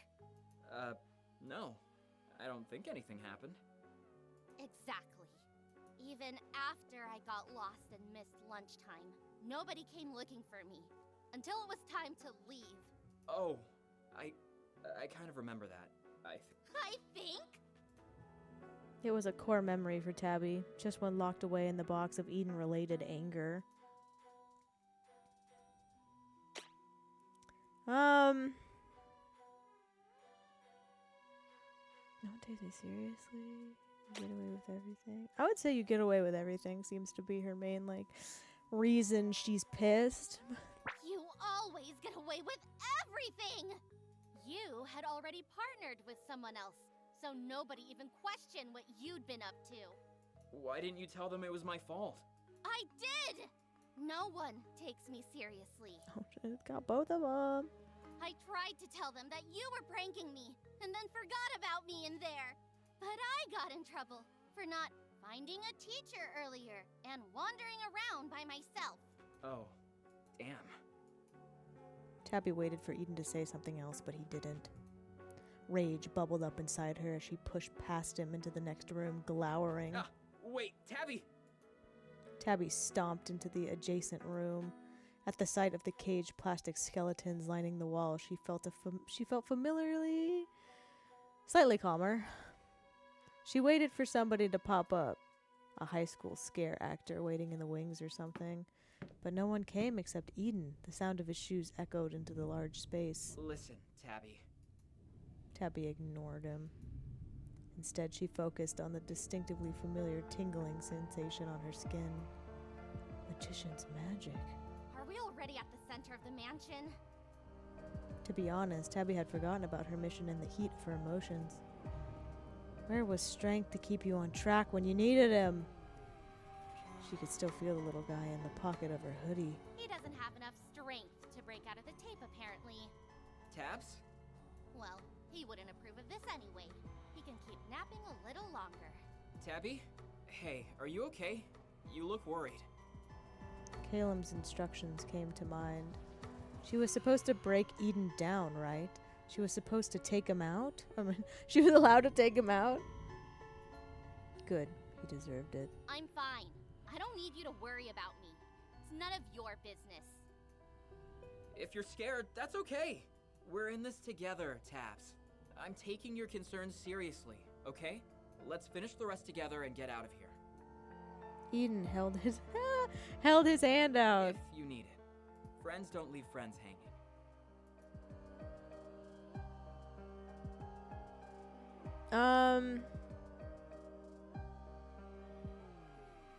We're gonna hesitate. Tabby stared at Eden's hand, not sure what to do with it. She shook her head and scowled. I'm not going anywhere with you. Friends? Yeah, right. Eden pulled his hand back to his side, looking hurt for a split second before laughing it off. I get it. I know I'm not your favorite person. Even if you ask me to be here, I can see why with the whole zoo situation. And the hair stuff. I have been thinking about it since we talked to Mr. Teacher on Monday. I'm sorry. I did a really stupid thing. Many stupid things. And didn't really take responsibility for it. I know saying sorry doesn't solve anything. But I do feel bad, okay? I forgot a lot of this stuff happened because, I don't know, we were kids. It's still kids. We're only in the 8th grade. And I don't like to think about the bad stuff. How lucky for him to be able to forget. I know it's probably not fair to you. You're not the only one either. Even with Caleb. We're best friends, but there's things I've blocked out. I'm so grateful he stuck with me in spite of everything that's happened between us. Oh my god. You guys were best friends? This is getting juicy. He's the coolest guy I know for bouncing back and being such a good friend. Oh my god, what did he do to him?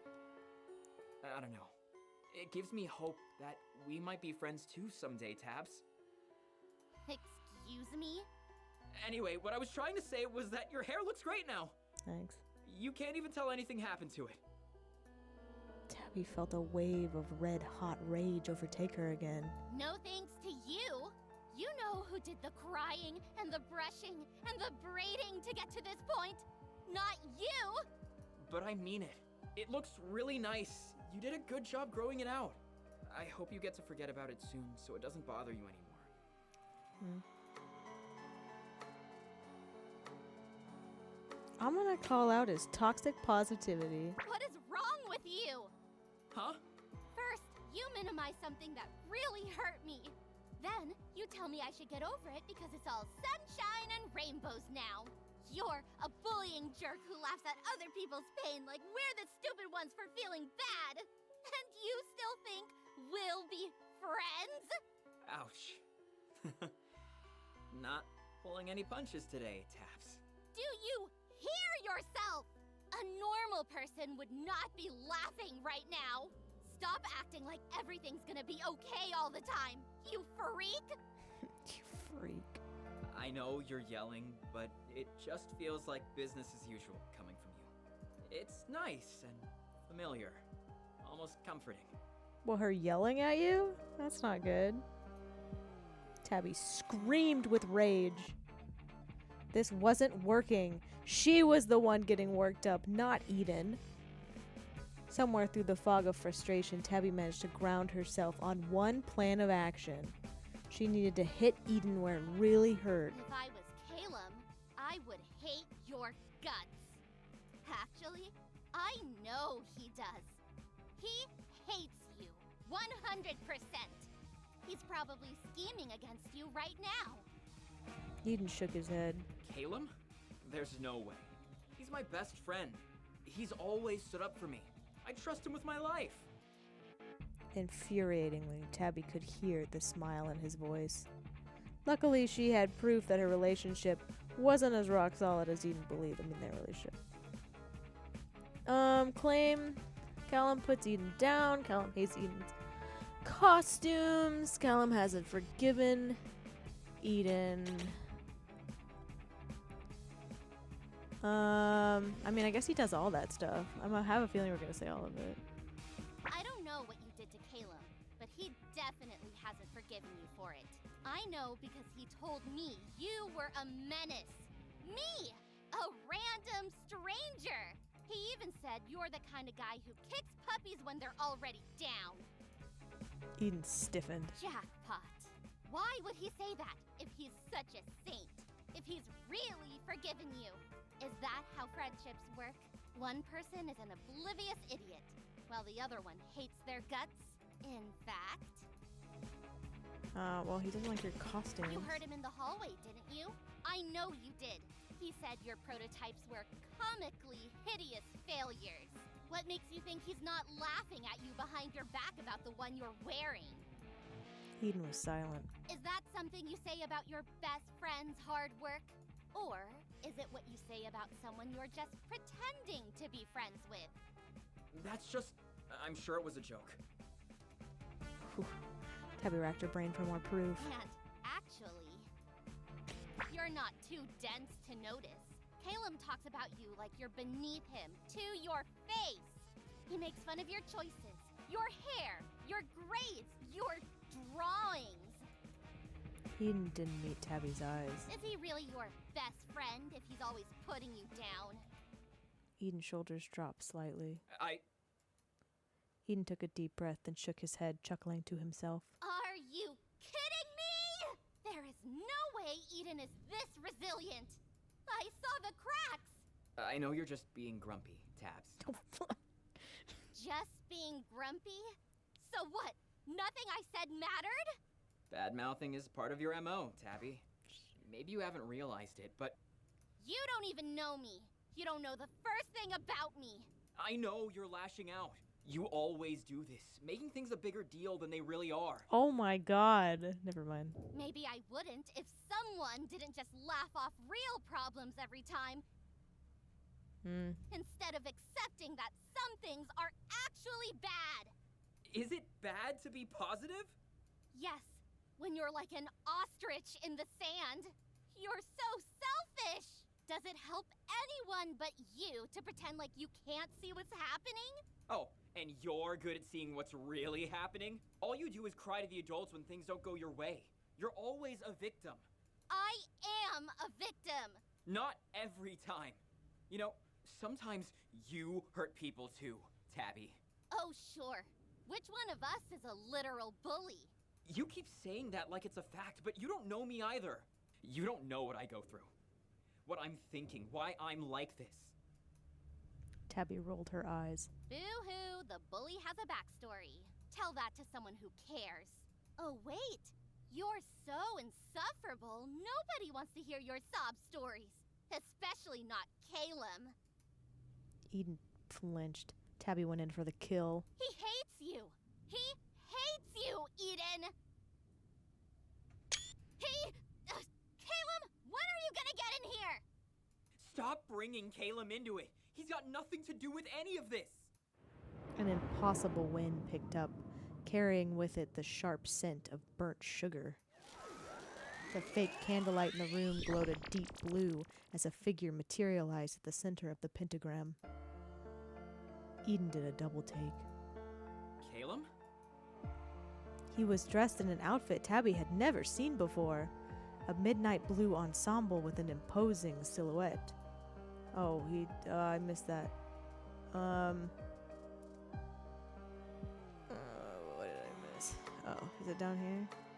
He wasn't wearing his glasses, but Calum's frosty gaze swept across the room with startling clarity. Oh, that's what, okay, never mind. I thought I missed one. What are you doing here? I thought you were sitting this one out. Unless... Did you get asked to be part of Madlock Mansion? That would be sick. Calum stared imperdiously at Eden and... Sorry. Also, nice costume. Did you get it custom made? It looks so professional. You should have told me you were gonna wear something too. Maybe we could have matched. Ask him, Eden. Ask him to tell you the truth. Calum? Weird question, but, we're still... We are friends, right? Calum smiled. Friends? Yeah, you and me. We're like best buds. No. Did you think we were? Eden stared at Calum first in confusion, then disbelief. What? Why would I be friends with someone I loathe? Eden let out a panicked laugh. Are you messing with me? That was a joke, right? Calum rolled his eyes. There's that suffocating positivity. Let me make it clear, because it's impossible to get anything through your thick skull. We were never friends, and we never will be. It feels so good to say at last. Eden ran an agitated hand through his hair. What are you talking about? I thought you always stuck up for me. I went to bat for you. You owed it to me for being a thorn in my side for so long. Calum sighed dramatically. Oh, how I've suffered. Where is this coming from? Did I do something today or yesterday? Do you really think hatred like this forms overnight? No. You've worn people down for years and years with your relentless, insufferable personality. How lucky, or rather, unlucky I am that you never saw through my act. Calum took a step closer to Eden. I've been waiting years for this moment. Finally! I can stop pretending to like being around you! Eden trembled, his hands balled into fists as he attempted to remain calm. So this whole time, I'm not a mind reader, Calum. If I was hurting you, if you hated me, why didn't you just say something? You can't just hide this stuff from me and expect me to know what's going on. You have no one to blame but yourself for being disgustingly self-absorbed, insensitive, narcissistic. Yeah! And I bet you would have forgotten even if he did tell you. Like you've conveniently forgotten everything else you've done. Eden whirled towards her in distress. How am I supposed to know what's going to hurt you for 10 plus years if you act like nothing's wrong? Maybe it was my bad to assume something that happened when we were kids wouldn't be important anymore. But as soon as you told me, I tried to be better. I'm trying to change. But you don't want change. Neither of you do. All you want is justification. a reason to feel righteous and lash out against anyone who irritates you. Neither of you care about anyone else, do you? The scent of the magician's magic was cloying now. Even Tabby found it hard to think as she breathed it in. What do I need to do now again? Oh, right. As Tabby rummaged around in her pockets, Eden started to laugh. It was a broken, unhinged sound, a far cry from his usual carefree attitude. Strength, get out here! Oh god. Tabby whipped the duct tape to bundle out.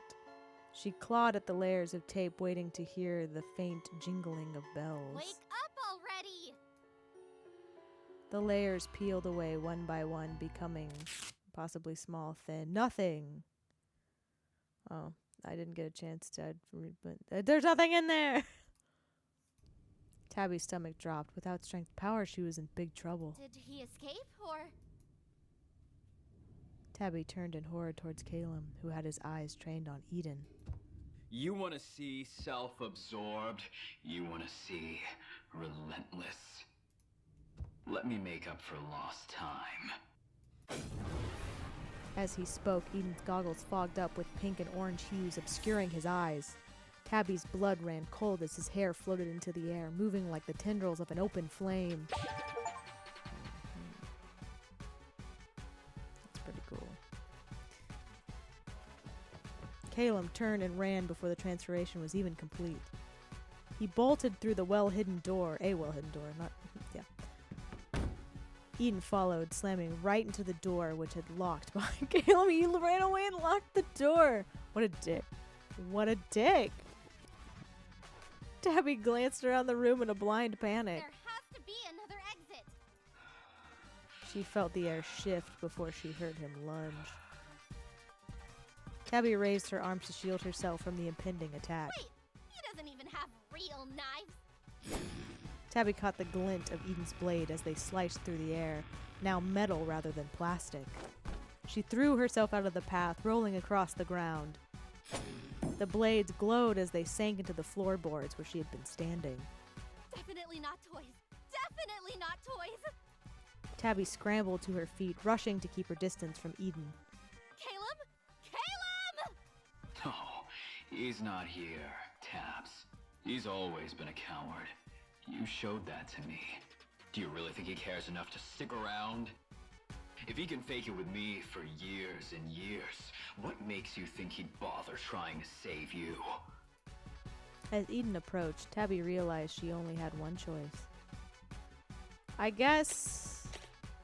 fight him. Strength wasn't here, but she still had to do something. Tabby swung her fist towards Eden as hard as she could. Her knuckles smarted from the... Smarted? Yeah. From the impact against Eden's surprisingly hard mask. Both the mask and its wearer seemed unaffected by the punch. Tabby darted backwards in fear. Then, not willing to wait for Eden's next move, she bolted back the way she had come in. Hello, deadlines. Rest in peace, my sleep schedule. Here lies my posture. January to August 2024. Nice. Good jokes. Love it. The dense mist in the adjacent room made it hard to see, but it wasn't heavy enough to hide in. Narrowly avoiding a ghostly prop, Tabby drove behind a fake tombstone and made herself as small as possible. There was no sign of Eden's glowing costume or knives through the strobe lights. A cocktail of frustration and anger bubbled up past her fear and adrenaline. Not again! Every time I want to do something, every time I try to do something about this guy, it goes wrong! Tabby felt like she was being unfairly punished for trying to be proactive for once in her life.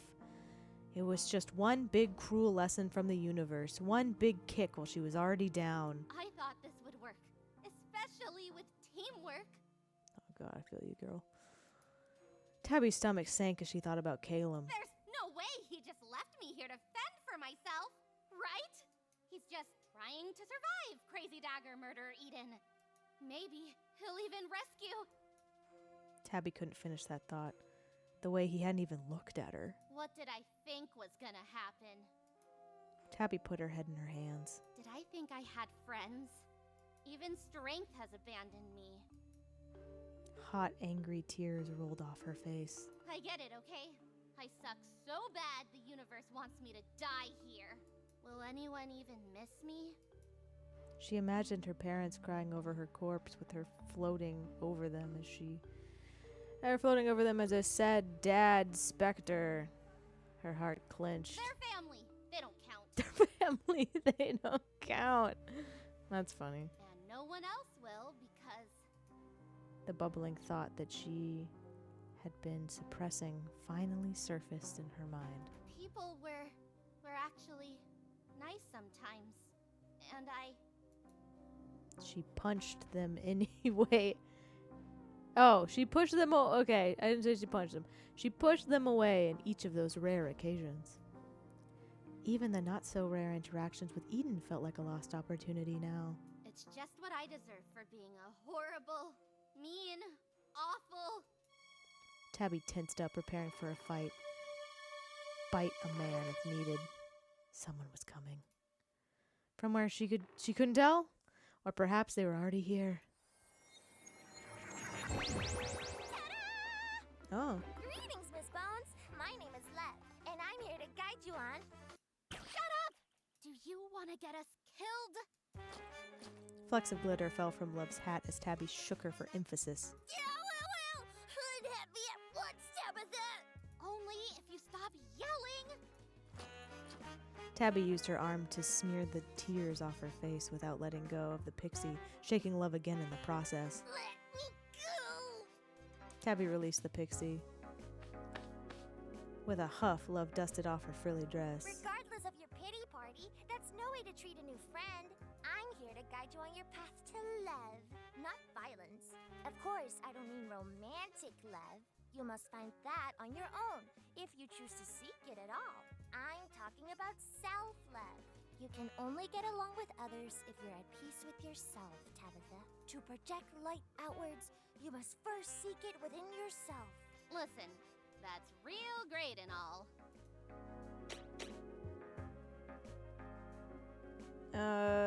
Yeah, where's Strength? Where's Strength? Have you seen him? Are you his replacement? Did the Pixie Agency fire him? Love waved dismissively, causing sparkles to fly from her fingertip. We have other things to worry about, I'm afraid. You seem to have gotten yourself into quite the pickle here. Yes, that's what I'm trying to say! Actually, you've been saying a lot of, woe is me, woe is me. No, I wasn't! Tabby peeked out from behind the tombstone, still no sign of Eden. Listen, you know what could bail me out of this awful situation? Self-affirming meditative exercises? What? No! I'm talking about that candy! The stuff that gives me the cool super strength! For shame, Tabitha. More reckless power is not the cure for this predicament. You're far too good for these power-grubbing schemes. I fear you've let yourself be swayed to the dark side with your unstable emotions and deep, self-inflicted loneliness. Perhaps if you confided in someone, your emotional burden would seem less insurmountable. Love tapped her chin thoughtfully. I've got it! What about that Eden boy? The one with whom you share so many interests. Eden? I can't! He's gonna kill me! I understand your apprehension, but he can't be that bad. No, you don't understand. He's literally a monster! Love's right eye twitched as her smile became strained. You must stop putting others down to raise yourself up. This stubbornness has gone on for long enough. Stubbornness? Stubbornness? You've been here for like 2 seconds. Tabitha. You don't know anything about what I am, or what he is, for that matter. Tabitha. He's a freak, Love, even when he's not like this. But right now, the only thing on his mind is cutting my head off and using it as a basketball. Tabitha! You listen to me, you little shit! You're never going to have any friends if you keep this up. And trust me, you need friends. Without a support system, you will remain sour and despicable until the end of time! Is that what you want, Tabitha? To never open yourself up to anything better in life? Because that's where you're headed! In the silence that follows Love's outburst, Tabby's heart sank. She couldn't tell if it was because her patience was running out or if the pixie had actually struck a nerve. Tabitha cleared her throat and pried Love's hands off of her hoodie. Well, you know what? I'm never gonna be able to fix it if I don't survive this! Tabby grabbed Love, flipped her upside down, shaking the pixie with vigor. A round piece of candy fell out of Love's skirt and onto the ground. Before it disappeared into the mist, Tabby dove for the candy, tossing Love aside in the process. Free time. You will be missed.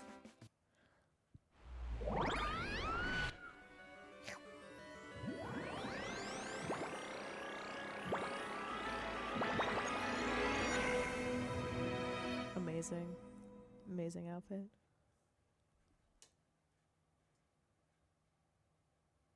Tabby didn't even bother examining her outfit. Based on past experiences, she knew she looked ridiculous. Love, on the other hand, was mentally staring holes into Tabby's frilly lace. What? 5-second rule. You toss me like a piece of trash! Shh! Excuse me? I can't hear anything over your voice, and we're being hunted by my lunatic class bully. It's a long story. To Love's credit, the pixie fell silent. I don't hear anything. The swish of the ghost passing in and out of the mist has long been filtered by Tabby's brain, but that noise was absent now. Unsettled, Tabby peered over the tombstones. No more ghosts. As if someone had cut them down. Tabby held out her wand like a sword, and she took a careful step through the fog. Nice costume. Tabby leapt into the air as fabric brushed her back. She slashed through the mist with her wand, hoping it would miraculously connect with Eden's face. He stepped back coolly, blade outstretched to intercept the swipe. She pulled her arm back, ready to strike again. Tabby felt Eden's knife slice into her arm, followed by sharp pain. Blood dripped from the wound, warm, fresh, suddenly too real. Tabby! Are we okay? Tabby didn't answer, focused on clutching her arm and applying pressure as she backed away. The blood just kept coming. That had never happened with strength before.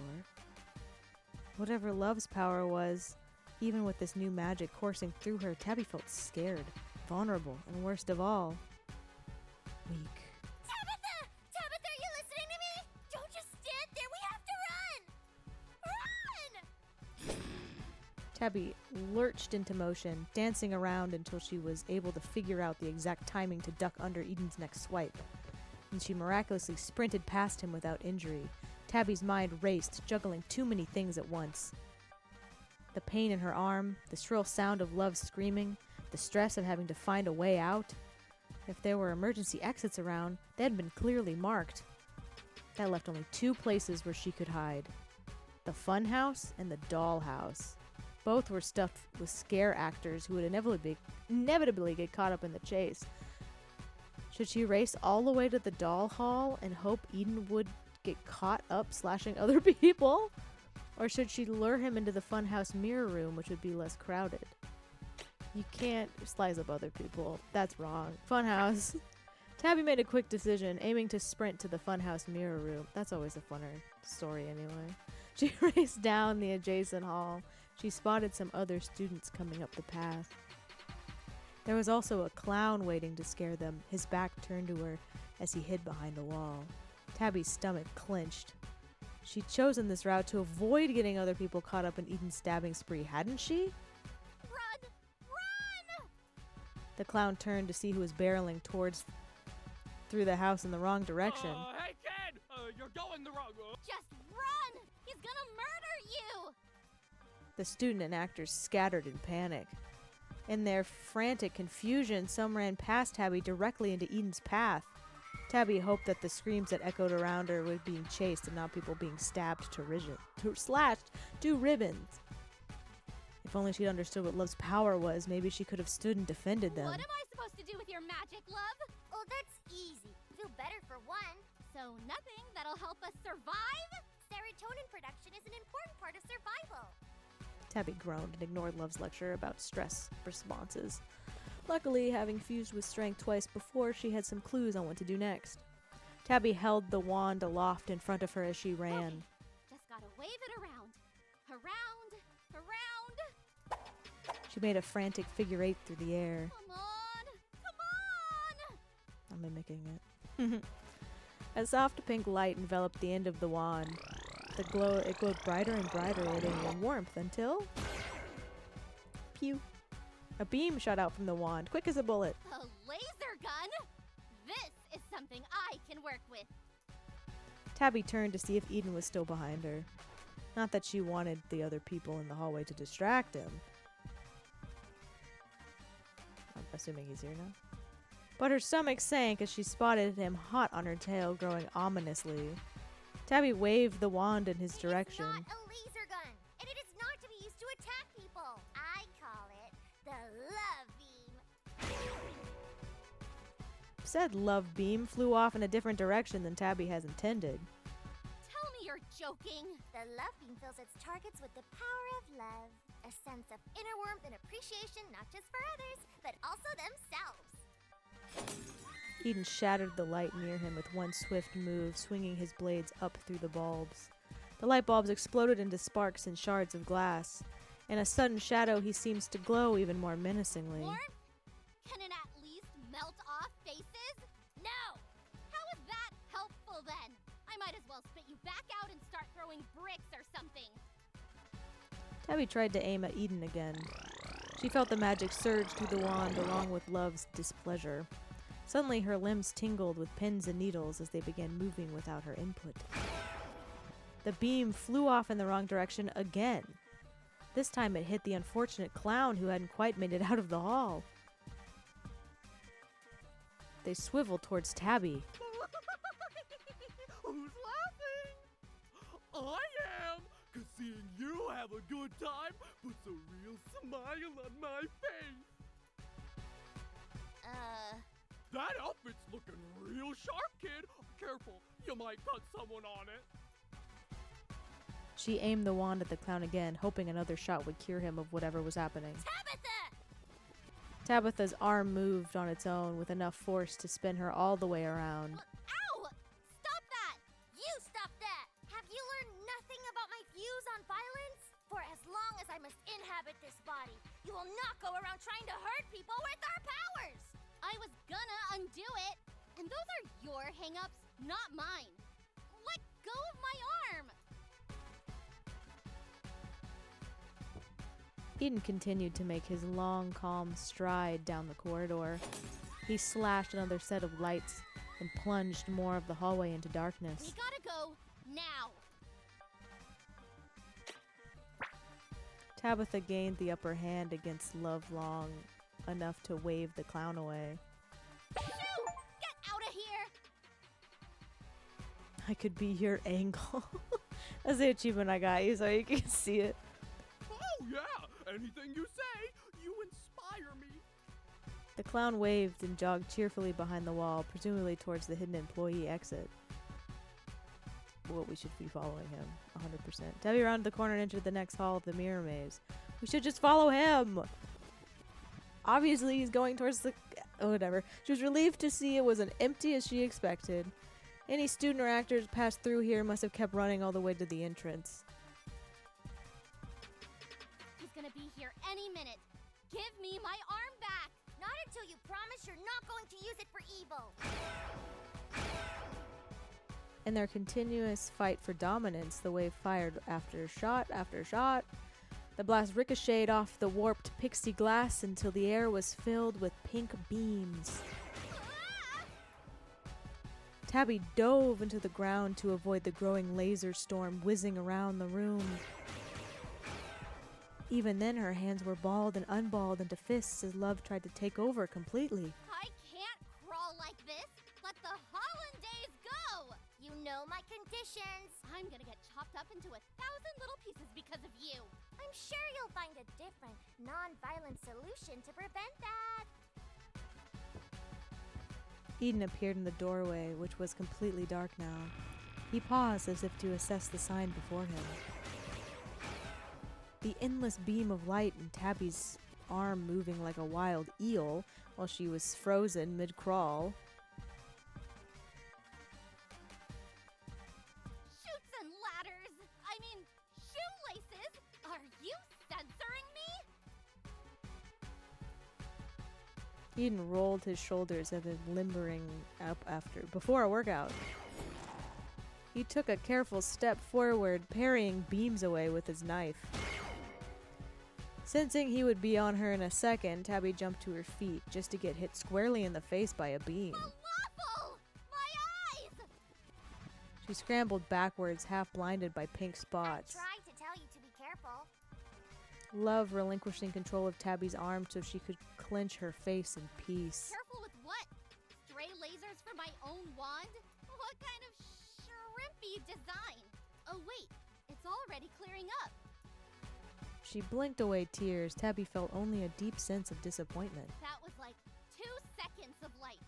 It barely even warmed my face. I knew it was useless. Do I look like the kind of pixie who would go around giving children face-melting lasers? I told you, it's a tool to inspire confidence and camaraderie. I'm confident that I'm not feeling any camaraderie with anyone right now. Tabby glanced around the room, keeping an eye out for both lasers and knives. Where did he go? Don't ask me. I can't see any better than you, Tabitha. Tabitha swung her wand through the air preemptively. Eden burst out from the opposite doorway and ran at Tabby. When did he get over there? Springing into action out of instinctive self-defense, Tabby slammed him upside the head with the pommel of the wand. Eden's mask was knocked askew, but Tabby didn't wait for him to adjust it. She tackled him with all the force she could muster. Even her small size and limited athletic ability, she still managed to knock him off balance. Eden staggered, tripping into the funhouse mirrors.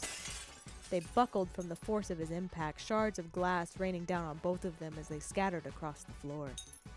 With one arm still wrapped around Eden, Tabby grabbed a mirror fragment, desperately trying to gain some leverage in the fight. Unfortunately, Eden had recovered much quicker than Tabby, pushing her to the side, making her drop the sharpened glass. In a fist of desperation, she smashed the heavy end of the wand into Eden's wrist. Crack. Tabby winced, realizing she had definitely struck bone. Eden stopped in his tracks, clenching his hand. His breath sounded ragged beneath the mask, like he was gritting his teeth against the pain. Tabby ran for it, knowing instinctively that this was going to be the only moment to flee. She was so close to the exit, she just had to keep running until she was out of the mansion. Tabby burst into the entrance hall. Ah! The glowing murderer is here! I'm too young to die! I'm not. It's me, Tabby! Tabby? Why the Hellenistic age are you all here? I thought everyone else left. Hellenistic age? The doors are locked. We've tried everything. Even the windows are sealed shut. That was probably Caleb's doing. They had discussed making it impossible for Eden to leave. Tabby looked around at the sizable crowd of trapped students and her stomach flipped. One of the clowns told us someone was stabbing people and glowing. Ah! Sorry. Continue. Company policy states that we can't have our phones on us. Otherwise, we would have called the police. Some people already left to try the alternative exits, but they haven't come back yet. We banged on the door too, but none of the people outside even came to check. Honestly, that door isn't even supposed to be closed. Did you see the murderer? How did you escape? I didn't. He's... She spotted the glow out of the corner of her eye. Tabby leapt out of the way just as Eden's blade swirled through the doorway. There was nowhere else to run. This room was a dead end, her dead end, if she didn't find a new way to survive fast. Love! Help! Love! We're gonna die! Love, tell me what to do! I've been saying it already. You have to open your heart to yourself first. What does that mean? Real steps only. Tabby fired off another beam at Eden. All right, let's start from there. Eden batted the beam away, causing it to hit one of her classmates instead. Oh, cool trick, Tabby! Do it again! Oh, you're so cool. The other student looked horrified at that sudden, unexpected outburst. Tabby fired off another shot and yet another deflected shot. Whoa! You go, Tabby! You can do it! This clearly wasn't working. Come on, love! What comes next? Exactly what they said. Repeat after me. I can do this. I can do this. You have to believe it. I can do this! The next beam flew faster, but Eden still managed to dodge the laser.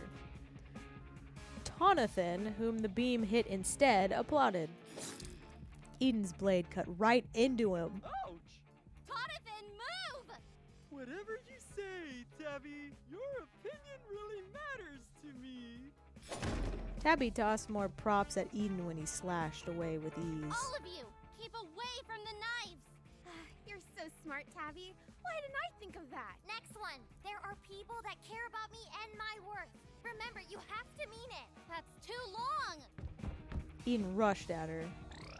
Tabby held out her wand and fired There are blindly. people that care about me and my worth. Remember, you have to mean it. That's right. We do care. We mean it. The beam shot out twice as fast and appeared twice as wide. I wish I could do that when I was your age. You're an inspiration. What's wrong with all of you? Last one. I'm getting better and better each day. I've got this. Eden slashed right through her good arm. Ah! Tabby lashed out right back at him, managing to punch him in the gut. I've got this. Yeah, you do. Show that creep what you're made of. Go, Tabby! I know you can do it. Because I'm awesome. You're the best. I am the best. Tabby grabbed the broken board and smacked it over Eden's head. Eden staggered back, more in surprise than pain. It took less than a second for him to recover, however. He pounced on Tabby, pinning her to the ground. Leave Tabby alone. She doesn't deserve that. I don't deserve this. She managed to wiggle one arm out from under his weight. Eden raised his knife. I don't deserve this. The knife sank into the ground as Tabby gasped. It didn't work, but I felt it. Is this the end? All the remaining adrenaline drained out of her, replaced by a strong sense of regret. Just when I was feeling proud of myself for once?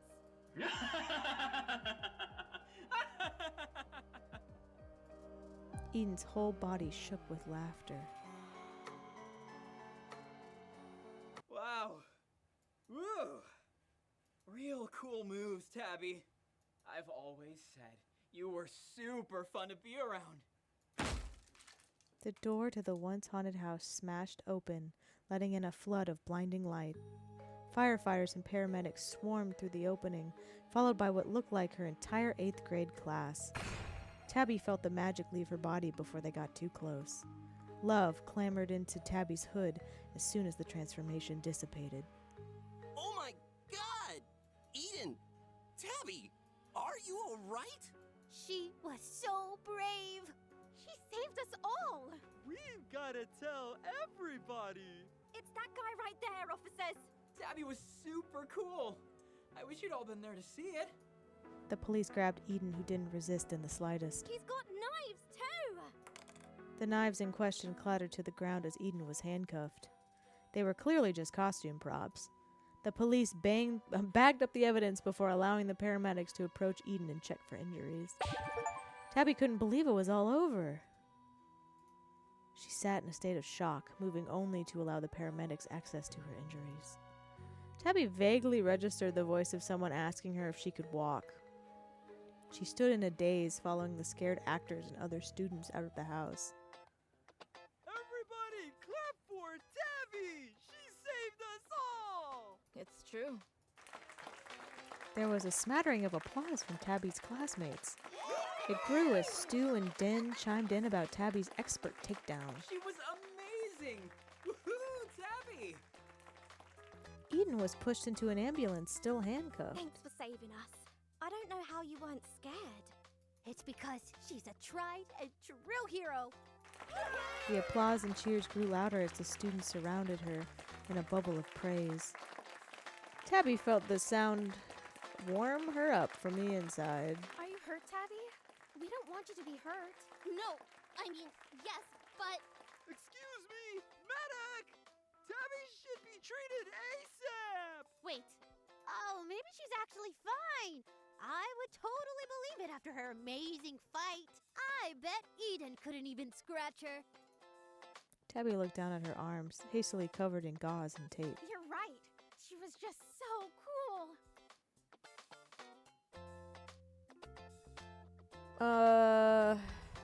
Express gratitude? Thanks. We should be thanking you. Tabby I'm smiled. glad no one else was badly hurt. The applause grew even louder. Gosh, that smile. She's so dashing, so kind. Exactly! Tabby's smile faltered as Caleb emerged from the crowd. Yes, imagine if that maniac had gotten out of the house. Tabby saved all of us! Another cheer ran through the students. But we can give her all the praise that she deserves later. She sacrificed a lot for us. So right now, as her friend, I'm asking you all to let her rest. Caleb's right. Give her some space. Oh, yeah, Tabby, you rest up. I'm going to call my mom and tell her you saved my life! Tabby gave a little bow and everyone started cheering again. Before Tabby could be surrounded by more applauding students, Caleb placed one firm hand on Tabby's elbow and led her forcibly over to a bench near the sidewalk. Still within the eye line of the other middle schoolers, Caleb smiled guilelessly. So, you survived. Yeah, I did. No thanks to you. Tabby took in his innocent expression and narrowed her eyes. Did you expect me not to? I expected some difficulty. Yeah, well, if you expected so much. Why did you disappear as soon as the fight started? Where the hell did you go? Or was that your plan all along? Caleb continued to smile as if the expression had been plastered onto his face. Magician had more difficulty controlling Eden than we had anticipated. A simple malfunction, nothing more. I have no say in the matter. How magic manifests, how it mingles with man, that is out of my purview. Everything inside Tabby was telling her that this was a lie, also incredibly pretentious. I don't buy it. Caleb's eyes flashed, his gaze hardened, even as his smile widened. You don't? I don't know what to tell you, Tabby. That's the only truth I have to offer. Love emerged from Tabby's hood, peeking out at Caleb from behind Tabby's thick braids. Is this a friend of yours, Tabitha? Tabby was slow to answer Love, turning the question over in her mind. I don't know.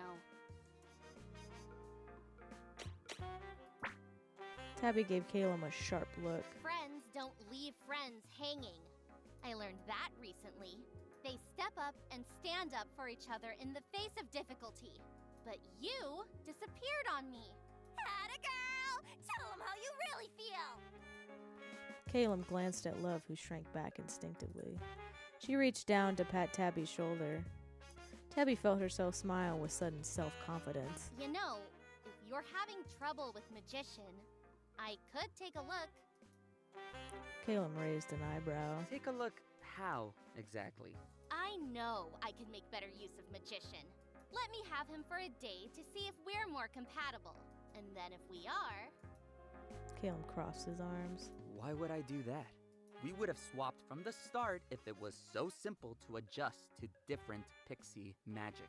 You never know until you try. You said it yourself. Magic is weird and unpredictable. Look what happened to Eden and Mr. Teacher. I'm the one with the more successful track record for pixie powers anyway. Are you? We both had 2 chances.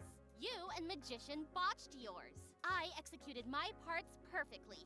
You can't fight the numbers.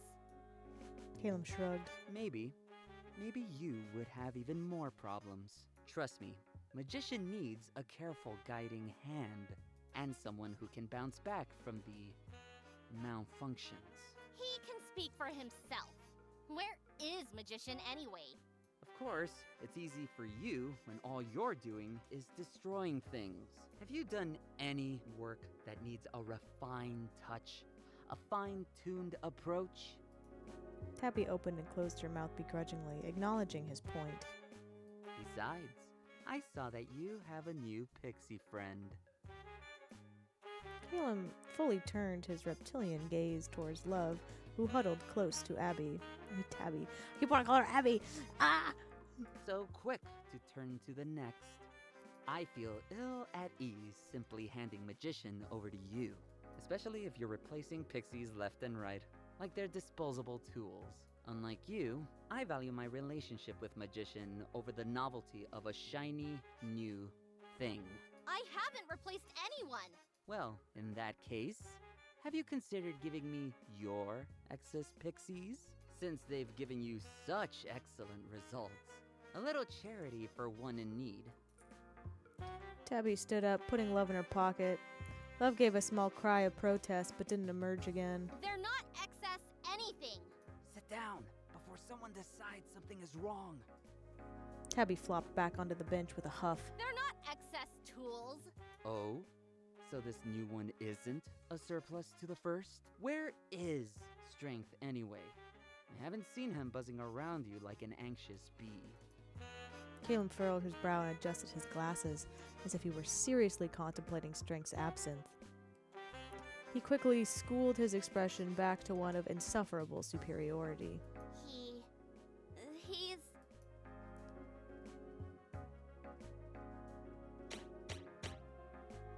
I do think he is involved in us missing our little guy, but I'm gonna admit that Strength is missing.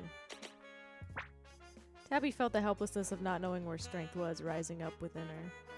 She realized she was actually worried. I don't know where Strength is. There was nothing in the tape. He's gone missing. He didn't show up when I called him. Caleb tapped a finger to his chin. Perhaps I should have taken Strength off your hands after all. But just because I lost him doesn't mean you can take him away. Pixies aren't disposable. I wouldn't toss them in the first place. And especially not to someone who bails at the first sight of conflict. Tabby glanced suspiciously at Caleb, who met her eyes and then looked Do you away. have any information about what happened to him? Since Magician was the last one with Strength. We were all there. I'm not sure what might have happened. Yeah, right. He doesn't. After all, Magician placed Strength back in your possession, albeit fully bound. We all saw. He paused again and frowned. It is strange that he should disappear so close to a pivotal moment. Why is he acting like he doesn't know what's going on? Or maybe it's just his pixie that's being evil. We don't know. Caleb shook his head and shrugged nonchalantly. I'll keep an eye out. Okay, Tabby? Oh, that's nice. Thanks, man. Thank you for letting me know. You're welcome. Maybe we are gonna be friends. Someday. You're upset. Did it need to be so destructive? The damage was far beyond what I intended. And what were your intentions if nobody saw him after all? If the scale was so small as to be undetectable? Oh, he does have arms. I just mean that only Eden needed to get caught red-handed. I couldn't care less if he was flattened under a falling beam in the process. But a whole group of students were hurt. I didn't mean for chaos and devastation at that scale. It was a necessary evil. Caleb looked at Magician with equal parts suspicion and supplication. You keep saying that, but you won't explain further or tell me why we need to go this far. Tabby's endured our malfunctions twice in a row now, even if only the first was unintentional. And now we've resorted to underhanded poaching. Why did you act without consulting me? If you were going to kidnap... Trust me, Caleb. All of this is for your own good. He does know. The time will come when it will make sense. They took our guy.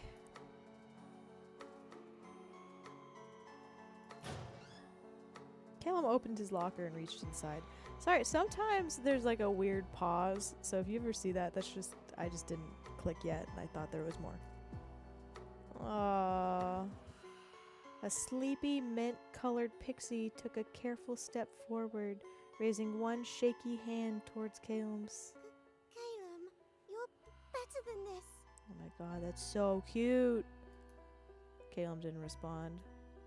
Magician frowned as the boy remained frozen, hand hovering above his books. After a moment, Calum stared down at both pixies inside the locker, clearly conflicted. Calum, who was destined for this but you? No one else will look out for your future. I wonder whose that is. Do you think that's... You must act decisively to secure the best path forward. That is the only way you will be happy, Calum. Calum clenched his jaw and grabbed his notebooks, shoving them into his bag emotionlessly. Please! The locker closed with a decisive and final bang.